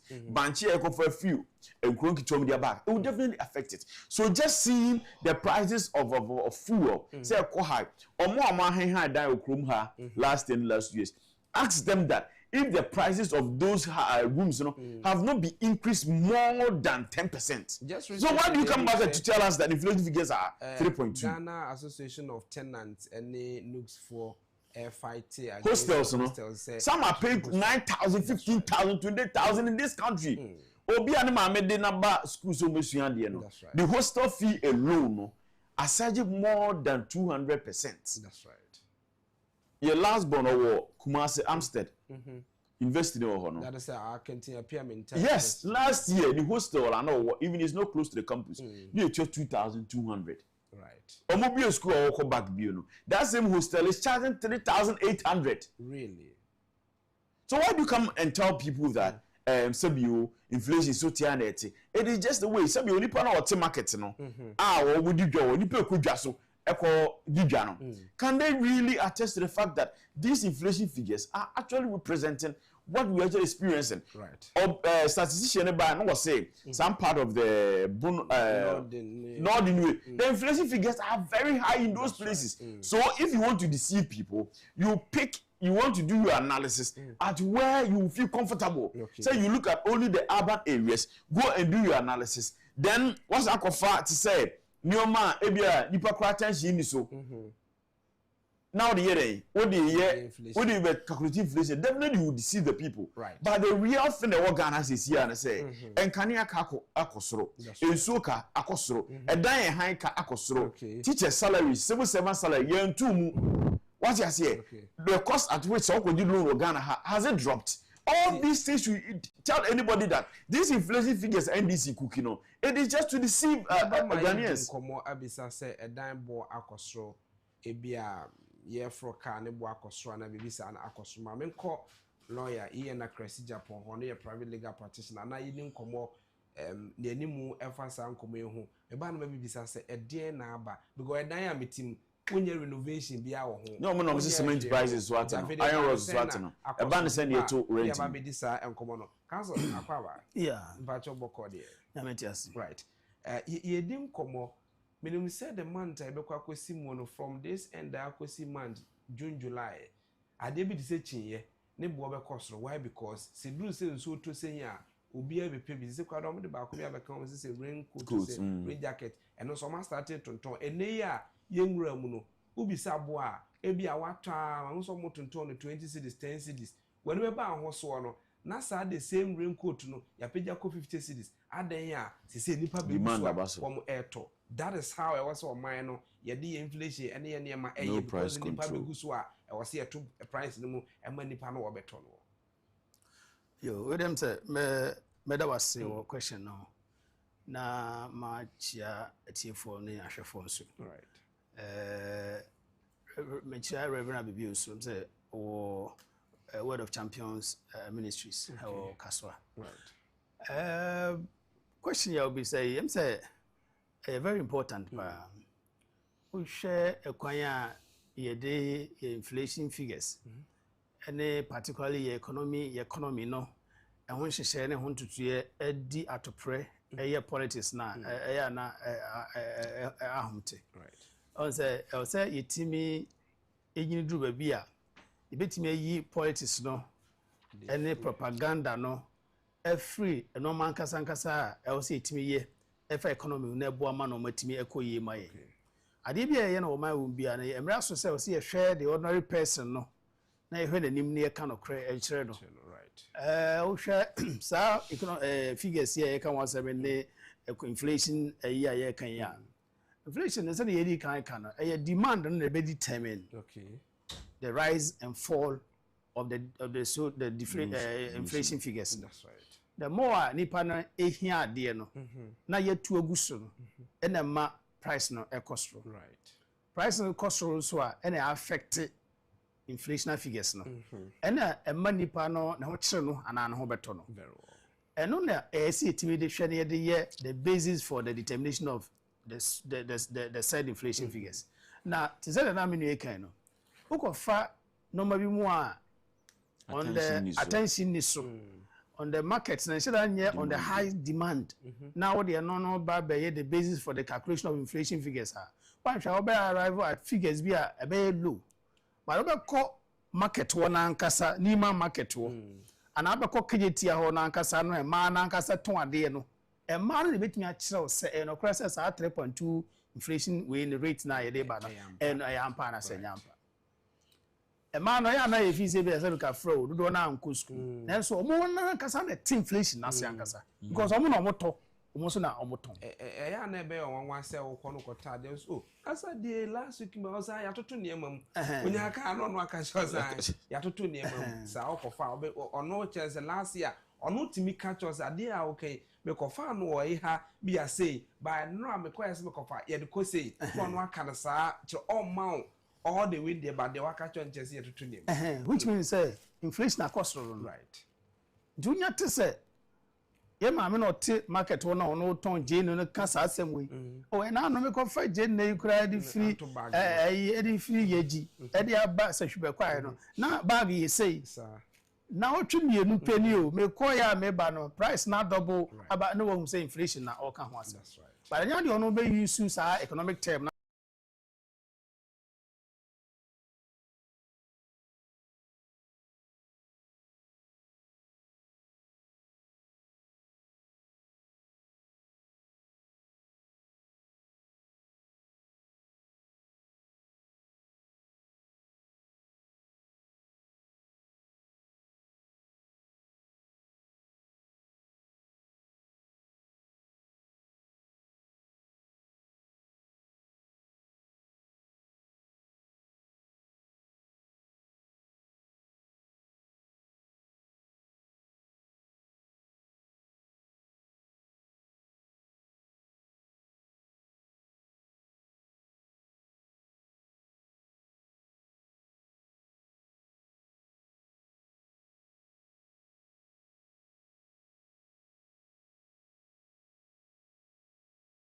atrasa as if they be a onim say ono nko an ote ade na say but nipa na ote market wo no kwa te bika fra one call class one onim ade kro okay and you say hwe na hwe ne yi enti aso man de be say abi say yemi nya betimi a cha adwen after wo de no ban say ene de na ewo ema sa ade ni pigi e wo se hwe ho de saba bi apese o man inflation e cut down na timamfo enho storm afa ne say o mo kan say transportation so this as a transportation no the same car na mefro e kwan ya between me fie eba madwuma mu no that's our kwan yente sa kwan so ene yemfa bi meka kwan no the same kwan no a so bi as a transportation e ba ne send o se etumu a na wo se wo aban no hwa de kode a ebema sa de na aba ene se eye fango ana meboa it is say ono trotro driver no ekono koto fango no na yatumu a ono so ba the same kwan free ha eko wo fie nu a na nka oje use na yeso otum adem de enhwe fango wo nsem nka na enye stable preko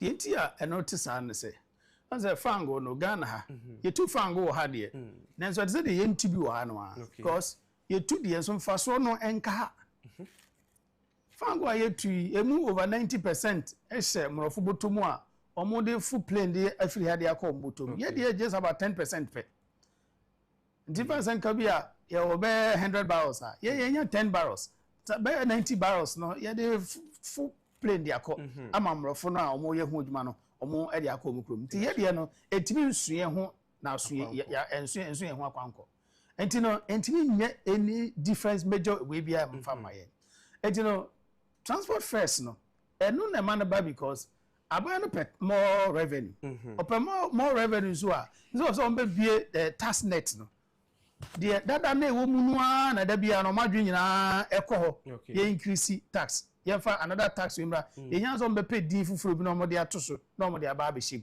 na the ordinary person na obre jubisa ko bob besia ne the same taxes no ye be tuatua adwuma for car yenye focused on sa na ma na be ma inflation no aba esoro no yenye yen focus on ho ye de na ye hand to mouth de na hand to mouth na you share your plan need the way as successive governments aba nyina no mo ye nyina no enye forward looking okay do no a no mo ye ne policies nya de dom gu akwam nyina enye forward looking temporal any propagandist approach bi yemfa nhwena yemfa meet a certain target bi yemfa nya ne yemfa winning some future vote bi enye forward looking enye long term visionary ade bia na yeye dudu na ndiema emwa oman no so they say this wo de tax ebe hye fuel products no so na ebe choked repercussions no say wo de kadodo ko gu omo use fuel no so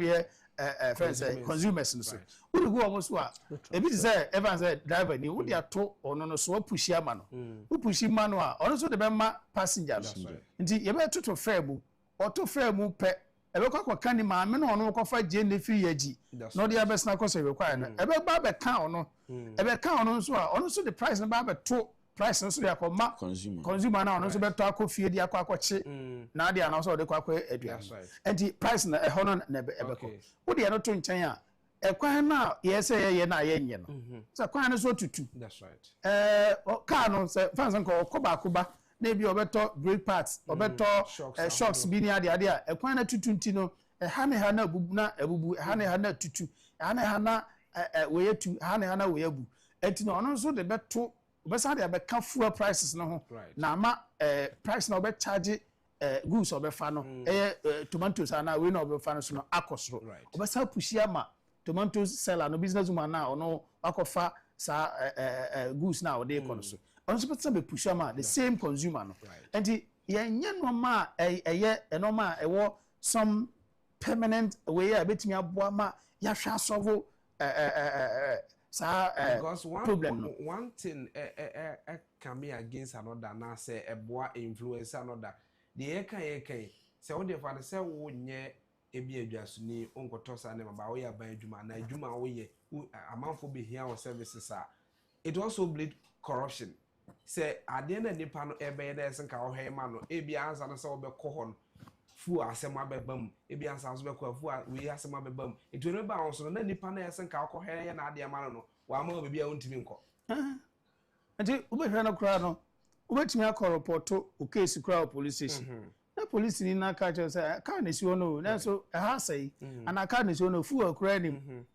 aban di sika beba se enfanto fu na so da ban ni china right ya bon so tro ma wo hwe am yakọ fani pa na wo hu ni obeye wo na we ko ye petrol ni ho tina sa ko pesika e be to petrol di agum akra so ansa na ya hwe baby ye ko chini pa ye be 3 miles away na ubehwe no so no police ni na teacher ni na nurse ni so no ono so ni pay a wage no pay no da emi emu fia te say anoma nu mu ye ntu mu bie right ye ntu mu na nakojo sirika ni so fiti sata be say ye ntu mu bie yes on ya na ko the same market enu na one ko the same market petrol so ye say yes formula e tum right 3 months 4 months 6 months ye tum say pay no be so ansu ye tum enti sa wo hwe sa di pay ono to na da bia ne dan bo efie wura tum oko market tomatoes ya tum enam ya tum we ya tum na ono ni pay ne da so gina fa akono na so ono metna office ono ni nokore no be na abam mira fojo ye hwe sa nkomo yi ensuo bo the same nsuo no aye wono an ye yusu adan a Ghana Water Company say the rate at which ensuo ya said into se omkope niema na omde ba betu e ba be kema treat na ayan ade ebe no ma na de be adwuma ne bo akosoro ye wonsu no so o man mu ade yes galam say ese no eno so abeka ho say inflation aka no say yama nsu bo e kosoro ana omonhihye omde ba o so opeje omonhihye ni bi a nsu ka ho ye ba yen so yate operation 9 months operation blue guard operation hwan a sankrofo ni nyina so ye adwuma why still do we have say nsu be ka ye inflation yes just say I don't know how sisi baby ejina na edru. Okay, continue from where I ended the first submission. This inflation figures are you sabio above from NDC ni bia kwatena ba bia na ye ka che so inflation figures above from sabio just say wa opese deceive you and why just say maybe I'll bet the bibia be politics what you say. This 2026 budget year omaridia abande bo oman ho branches here. Even in that same budget, under the fees and charges regulations, that is 2025 LI 2512, right? Aban she say government fees and charges. Aban kasa ni nyuma wa ye no. Charges ni fees or original no mum crabit me aden. Edi acha na say we regulate those prices government has increased it between 30 to 40%. Right. So in monetary terms, for the say bia fire service for no the community I just want to use them. Na ebia BBSC ijaba na was said me corner me kwa assess our friend is a report from Hosen Bay meeting their claim one and no be a buying a service. Yes. If I say 30 to 40% nanka e can me be 100 cities and 100 cities per the okay abaya pejama kusi say abaya pejama kusi say 100 cities 130 to 140 Ghana cedis, right? And yes is a bimina metia make it is in there. Right. Some of the affected winner account the immigration and public service say Ghana who be to say so who you local Ibiana flight Ibiana they are charging you 100 Ghana cedis, right? I propose on Mondiaba said they are charging 100 Ghana cedis. We are foreigner now, but they are charging $100. Right. If you put up this NEOMA in place, why do you come back and tell us that inflation is falling? So we should clap for you. Or call a place like the passport fees now, 48 pages, 800 cedis, 32 pages, 500 cedis. Some of the tabla proud to 2024 elections. Yes. They say. To so they about 150 cedis, 300 something cedis. Is that the situation we are in at this time? Or has a tertiary education now? Obia or call university, call all those tertiary educations, which have fees, hostels in Ghana. Fees have been increased. When there is a policy, even for universities, say, or more cap of increments, and it should not go beyond 15%. But some of them are forced to increase fees more than 20 to 25, 30%. Right. Ask all the university students, open up the phone lines and let them come and testify. Hostels are some, it is on the table. Some have increased it more than 300%. That's right. Across the whole of this nation. There is no hostel or Ghana for tertiary students that has not been increased more than 20 to 30%. When you do this, why do you come out to tell us that inflations are falling? So we should clap for you.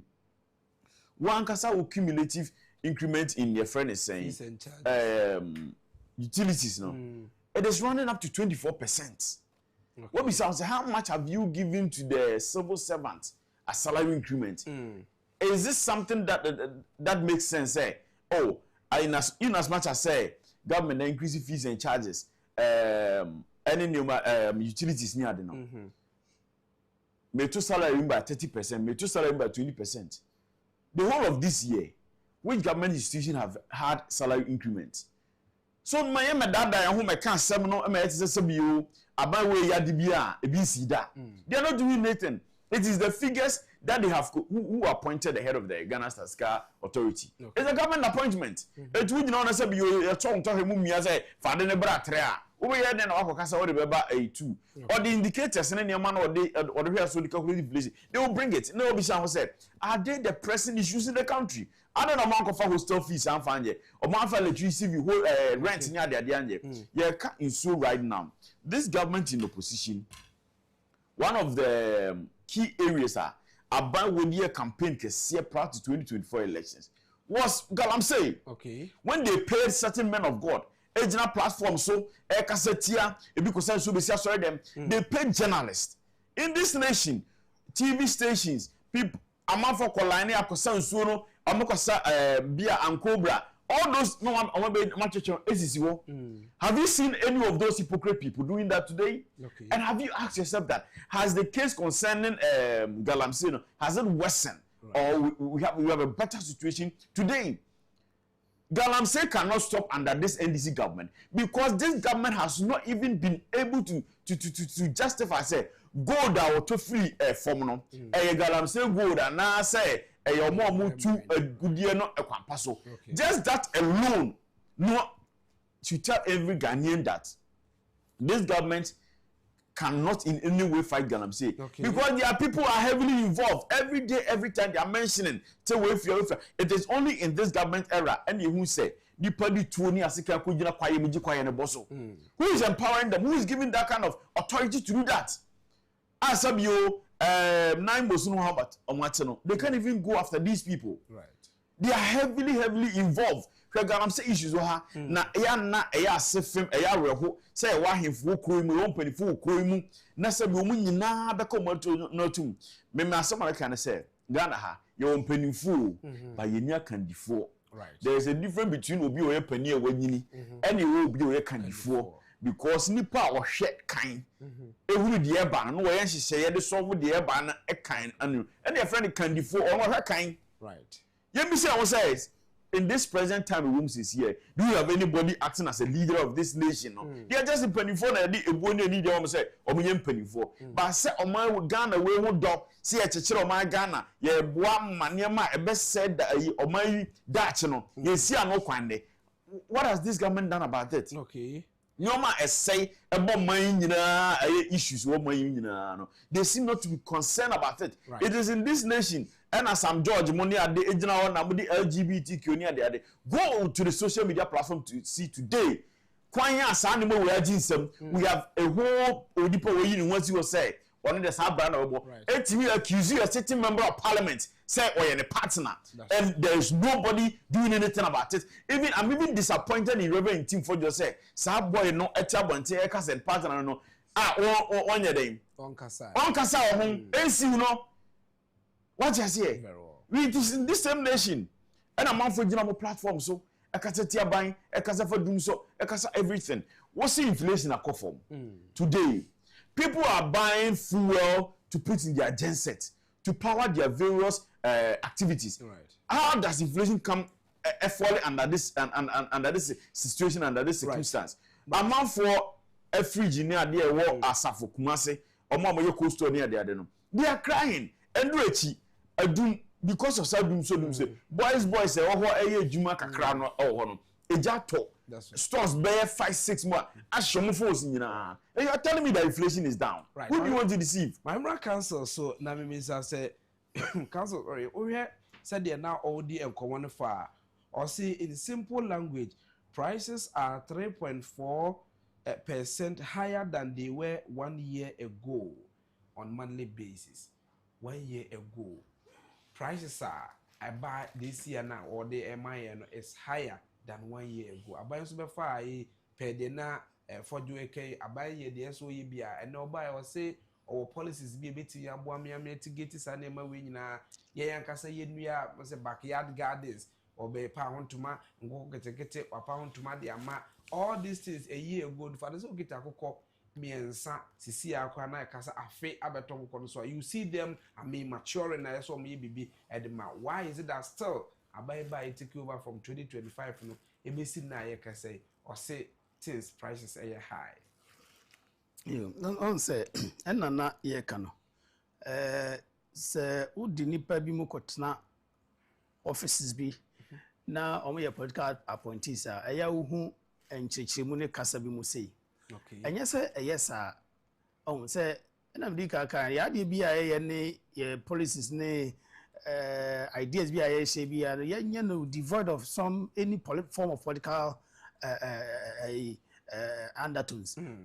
Asem ya work no although it's less than 1 year ago. The person say just the previous administration no time maybe a little higher, but this time na perform. You know him say inflation na perform. There's no two ways about that. Okay. But you just say a normal man perform no. One choice of those commodities and they determine how the fall inflation ever. So kokofa those present ones here Ghanaians now they hear the assessment now.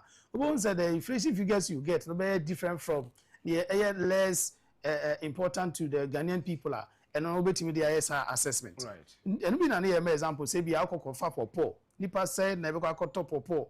Nipa say na samri o kwakoto friends say watermelon. Given the circumstances at this time, say be a doom son near the idea where nipa no the kosher fridge na light in we be say into one concoto. But don't show be over petrol top petrol almost every day.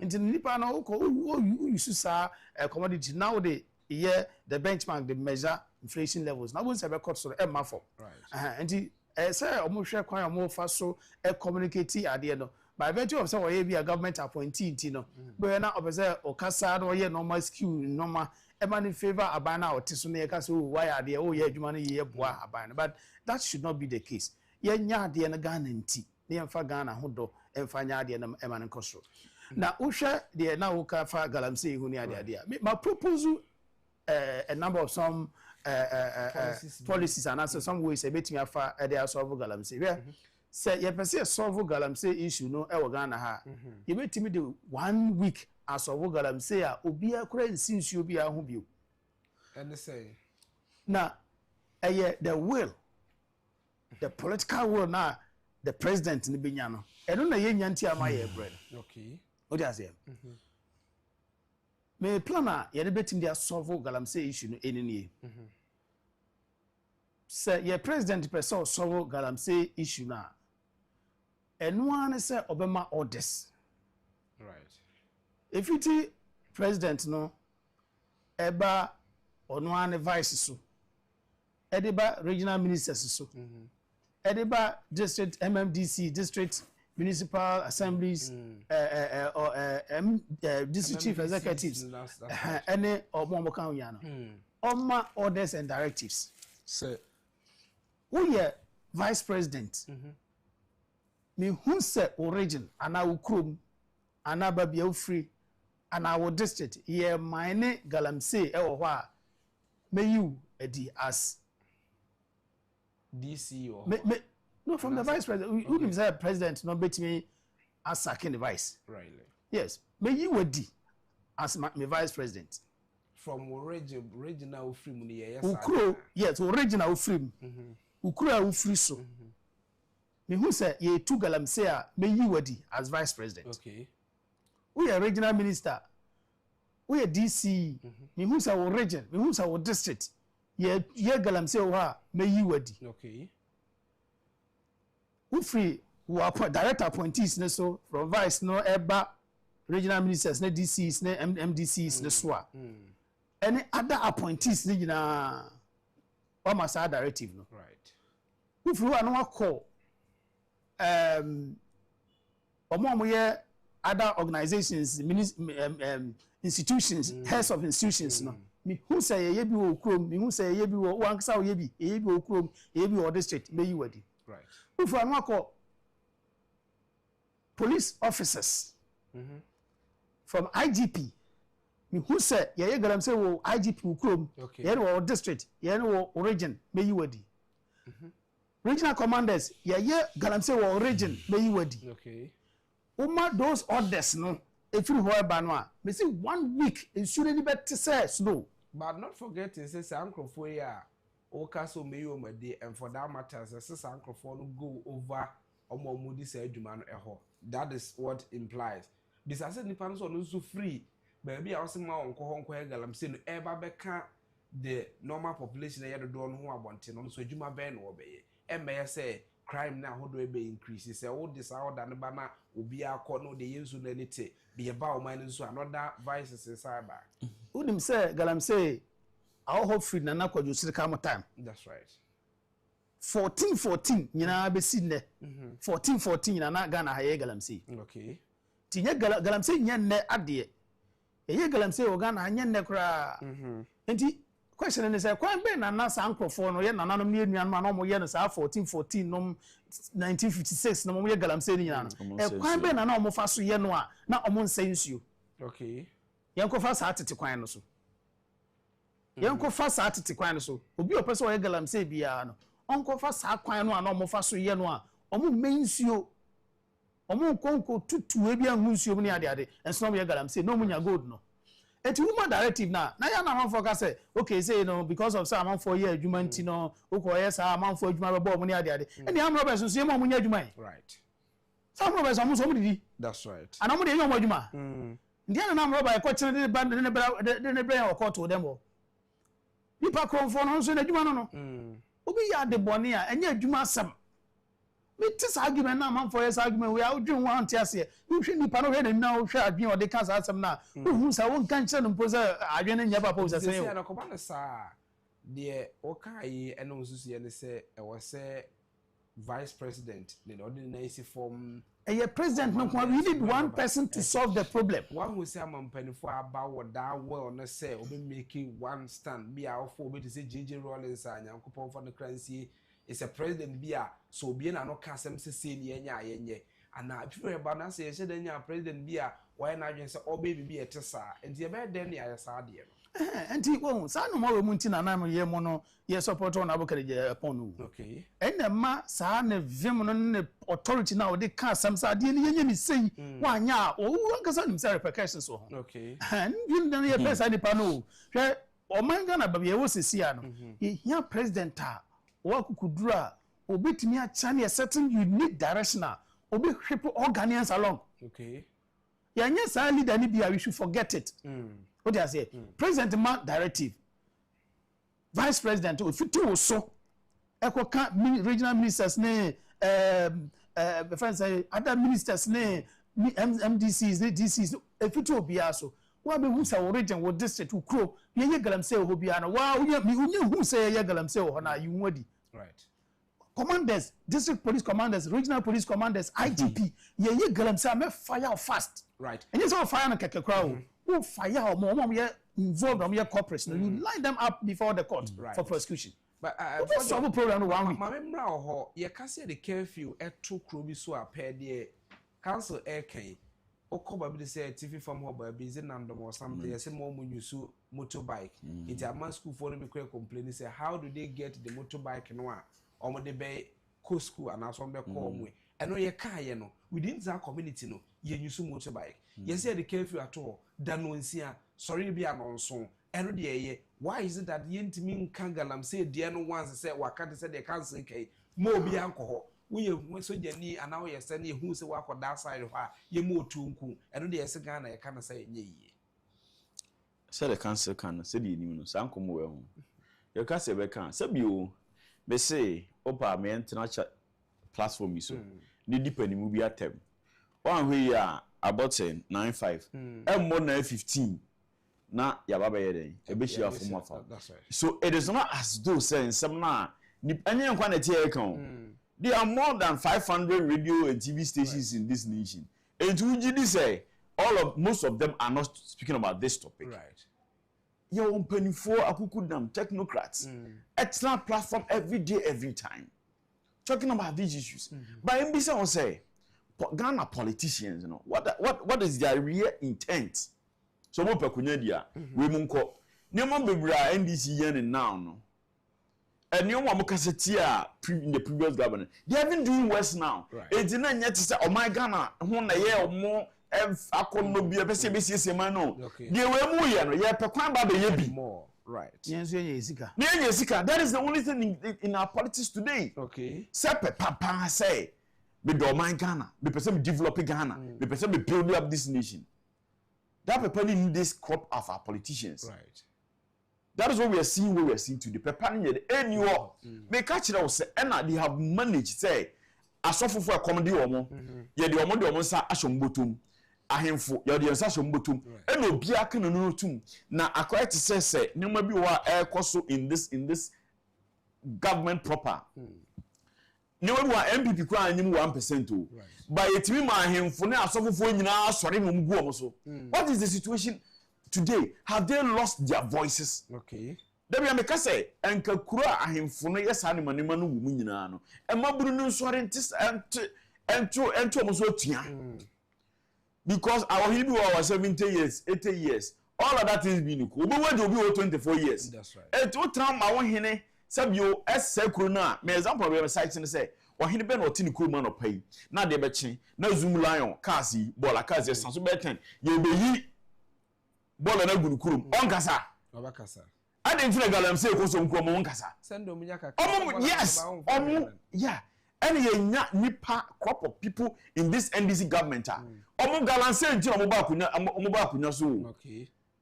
Galamse, have we not apprehended a lot of NDC executives heavily involved in Galamse? Last week or this week, there was schools who were Western, schools who P, you took Galamse over. Some of DC, you know, when I didn't need it. Police officers, you know, headmasters now in Volcom, and all of them are watching on. And I said, you are so funny, and you pay a come you won't. What are they saying about these situations? To say, no, ye the Sikani Atonipa. Say ensembi wo ha ma won kan wasem asem we de mo project aban no we de mo bia kan no ntu na me kan makansis bi say it is the future of this nation. Ghana moburi di muntintiman and na man your for say no. Okay. All the new my idea Galamse ne cyanide mercury ni ade ni nyina all these things e runs asinu na effect ni say aduaba bi abesha asase no. You will get the consequences. You will say kidney issues, liver issues, cancer issues, and presently most places in anyone. And all those conditions are prevailing in those places. And so, abeka inflation. Who dear na maya druba bia ye kwe near to Chumcomobia be remu. O had the nano Dr. Mary Usikaye, a 5 year apostle Yameche eho. Any year Julius Debra Qua, sorry, Hoko Kasaye, no soon yeno. Supposed to be in grams as a mamma penny de 2 and more na council again. Penny or Tissusi, sa attitude or the bar can say you be attitude, joyful attitude. That is the same thing. Okay. The current president, you know, some you a Trimudama Mono, on Fabian. Right. That is straightforward. When America will see, it has never happened in this nation. Say one person will single-handedly pick the head of the Pentecost church. If Sabio Mary we see, Ayobia, what that junior, you not even anything, share schools are your former saying Pentecost, as you Ghana ha, where support a Pentecost church, and the mad Ghana government, also prisons, or what Sabio, I liberty some sector of the economy, and provide schools, you mark Ghana, and you pick up their head. You saw the man as if so what to school, and we have seen the president of this nation hypocritically. And then I'm sorry, them are some for them say so. John Mahama should have sacked that woman less than 1 hour making that statement, you know, because it is a big indictment on the over 1.something million Pentecost church members in this nation. Say on mine, you know. Abino F was to say you see, I'm a pick more head, you know, and can't say when he's not even anointed. Nipa, I'm sorry, putting for I committing a bomb pie man who in the man. Mary, we see as a woman is able to say, says any people we end a day, and anointed. In that same week or so, and as in a Nasantini, Rebecca say, and send something your man air cost war, your friend is saying some panel. interior minister ni mubi minister na woni ni mum a couple of people and that is for a fact a bad di be nwoma say ya gazette wo hine oh my Ghana we mu Supreme Court approving no na woman pani ne wa man from your people eba na mutimi ko function na nipa na wo ye illegitimate chief na wo no ontimi mabi mo wo na me de na ekọ na mo ko cheche anom what you say na de o legitimate say on the so ontimi ma those function are you not trying to support the injustice and illegality in that sector? John Muhammad Obia, those people that na not too for appoint he should even sack all of them. Now come high Sabio assembly here you will be an name ferry e asem to the team. That's right. The way NDC for I imagine say ombechi na too for no our form and disregarding no. Omonye careful because kroma entokwade ndin so bia na ye se de pataden din na de ehia na nipa na nim ye nyambo sa mmere ni nyina mu ye otumfo ento mo pa mo nkoso nya do mo ye no se de na kan emere ho yi ye ni nka so cancel with ye papa apostle I can ho asem no the first comment o make ye na say maame na nkasa no mfa no enye bibia e na asem o kan no so kwa na ye popular ye kan reality ni say ade a okan ye maame na ka see papa na be so apachew a situation in ye ntu ase it is not about apachew it is not about popular it ka papa no wo say bi say so mom mpani no man no ade na okan no mini in that dance over pachew na o sa ka say maame no kwa no fada asem nya asem ba wa na ye popular and it is the reality or asem na ye paka ni mu ana so on say nipa ku ba ko mo omanga na ya bofo mpa yentimi nko yanimu a ye wiwe sa mo akodu no ba ko ya sofo okay oh ye say ya sofo no nkanka the Church of Pentecost no na Catholic Church assemblies no na Presby and it's answer traditional ones no eso mutimi sore pa e kasafa no ma bi o bo say ekoso enye ho particularly ya say gay no no asofo no be kakakra bi na say obi be di o matam kakra bi pe bo se na watiada uko kan na me na me ko kan ni matam na Kristo na mudi na chi no wanko kan ma ya ni na tam amona nkunu a enka mo wo he Kristo ba wa maje tight moti ha je tight di sika kase di kokko ya djuma na ye be di watam ti wada ba sika de oje okay ti o munya sa akuhwi no ma no o munya djuma ni ye owura na be ba beto o mu ekom be fa so mo be ye adwuma ni ye ni nya so be transfer dem ho no ma gigigi tight preaching ko a no ma fun e ko so o ma nim na so mo kan wasem very well so mo kan wasem ba o ma anka galamse ne ho asem na mo tawa mo ma no ko wie ne ko boy etri so a e be bo mo so tri so galamse asem no e sen ka papa ne timi gina na so pa no o condemn no more as when na the chief of staff about na so no directive ko ka kire o papa say galamse ni si anya say nim de be ofiri ho a ko kasa amane e wo say on Church of Pentecost Catholic Church Anglican this are major traditional churches as Orthodox as a commission that organize a big demonstration okay omo ya petty ya yo sampa so called churches no omo ya petty as a human na Kristo dia so omo nsa no omo da right o so omo bu oman no mo oman ni gina omo trewo sa ma ye galamse ye koso no ma be kasa kakra no ma koda no mo te wona ya be kasa kakra tumu koso na ebi mo no ya di bi mu kakra kata no mo dwane no ma koda omo tete wo sa ye sa na ade na be gi hine right e say omo e ka ho asem Church of Apostle Nyame che asem obeka ya ma me be di na tem ye papa Julius eko ho eko fa asanse mu na e sen ko gina na so na omo boho bio pa ma asem no eko right na nka etimi ete aban no eni mu mpanfo no mu hu sa de no se omo hwe no omo ye hu because omo anye sa de na mboa oman no ni leaders no na akoye se hu bi wo mu omo ka asem ne ebedi o matam a na omo da no omo be pa chaw na abese ne oman se ya na be ko na ko ne se nso e bo nyina etri so very well enya kra I say hwe ne omo ka ho ye di inflation no issues no AC say sanima we nyina wo ho a then when lies say government statistician ba no abeka na we na amane kosoro we na amane ba form we na mane say yes still the same name na no so akwai sa afi no e circle no na ekọ there is no aban bia no wa ba ya kaso yensuo adbosu me nyina metua 5 cities obi abetua abro 5 cities wonsu ba yeso ye wonsu akese e wo man yi mu hwe metia ho metimi afa certain component of a friend is saying inflations no na say nyoma me pick say me calculate inflation one we make calculate no na inflation na baby 100% and 50 point something per na 70%. Right. O kwatena dan chem na wa akopeke wa ankasa wo commodities and goods and services. Na wo de koye your friend say calculation be ka say na 3.5. Ya tena ka tell say ya two fees and charges by 30 to 40%. Right. Yeah, to adan come more than 50-60%, 40%. Utility tariffs no cumulatively no more than 24%. Right. About the sun about to be catching me say consistently no inflation figures say fall. Fuel prices are on the increase. What you say? And Argentina, we will have to deceive ourselves to this margin. Just because NDC can play politics with inflation figures, say they be find inflation figure from 17 point something, and they be almost from 23 point something, and they be see they are still out there, and I'm saying inflation they pick it from 54%.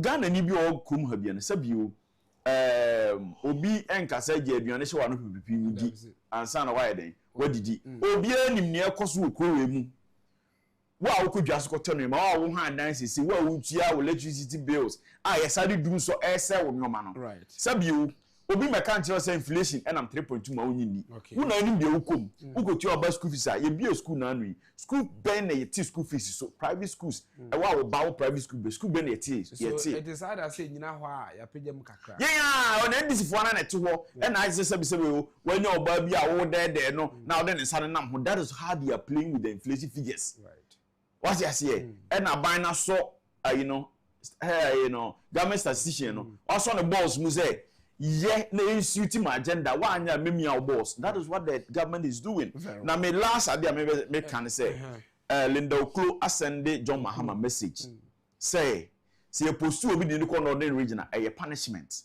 okay I have consistently start every platform me can say John Mahama and this crop of this NDC government no about 60% of it upon if from the northern region that's right so more and take better initiative and could develop the northern region. Said that be any nipa free northern region in Tiano. And you'll be there also. When you're president in there, go to the northern region, go and develop the place, bring major improvement there. Number bring Nantian about that. Right. Right. I mean, I say, Council, yeah, DC and the Sam, my member 30 seconds, so last message in the infancy. Yeah, in terms of kakra kai twa to answer yebestre asofo na mom sorry paying for na mom no mo nyo man no mo man nyo man nsi o no ma ekos na enhyeda enye fine kra o mo why right abusha nipa oti o mkase no mkase Shadrack Fojo a business executive or a member had ma MPP amanyo kunu sanso na lawyer Akresi Japo ye na Akresi Japo a private legal practitioner and obaya ye di nkomo bi a etisenyi edema wo inflations mu nsem na de edu because ewie bi na akobo bi na se bobi na kwawie bi inflation nsem na de edu ba bi a adru ni nyina so ebeka ho why because bra Ghana Statistical Service for common please on the nsuo ebeka ho ene se yedru ba bi e de edu ade dwumadie no esi emfasada emfama production team ni nyina no ko I say MCR ho a eja no ewo ho sa so na he was ahe enso ewo ho bi ni nyina mu no justice enso so na from there MI de dwumadie no nyina so etimi ebro amanfo a omdom birthdays ebre ya yeso ye ka na ya we show mama no happy birthday enkoma nana akono bekwai nana akono bekai ababio awotoso enum na birthday yi eko de amawa o say nana akono bekai ababio the 5th omanyawa of akwamu ena eho na ono efri no say happy birthday to nana akono bekai ababio the 5th. May your day be blessed and be filled with love and happiness from your brother Emmanuel of Net2 TV. Ima Edia Ode Emma War so no. Happy birthday to Kelly, Sister J. Happy birthday to Kelly, Sis J. Hazelwood. On this special day, may you be gifted with life's biggest joys and never-ending bliss. Remember, you are capable of achieving anything you put your mind to. Happy birthday from George Sarkodie, Eddie Onoso, Eddie Emani sister, Enonti. Birthday, Eddie the buyer, I wish Eddie Amo, Yamomi Nano Trimqua, a word dear. So focus, na from the Elicams, na from the Afibra question, so na from Eddie Emajumadiano Edua Suma producer, no, more boy, redeem, Eddie Kwame, Abo Kudam Komwa, which I'm from El Commodore. Yanko point out more chilla, Financial Friday, Yene, Nana. Baba betenase na fe yedi nkomo afa sikasem totoye ama nema no enkoyi inflation nyina beba mu ebiti nyankopon ya mo kyena dwan ne ye ne sankomo no emfamo yadase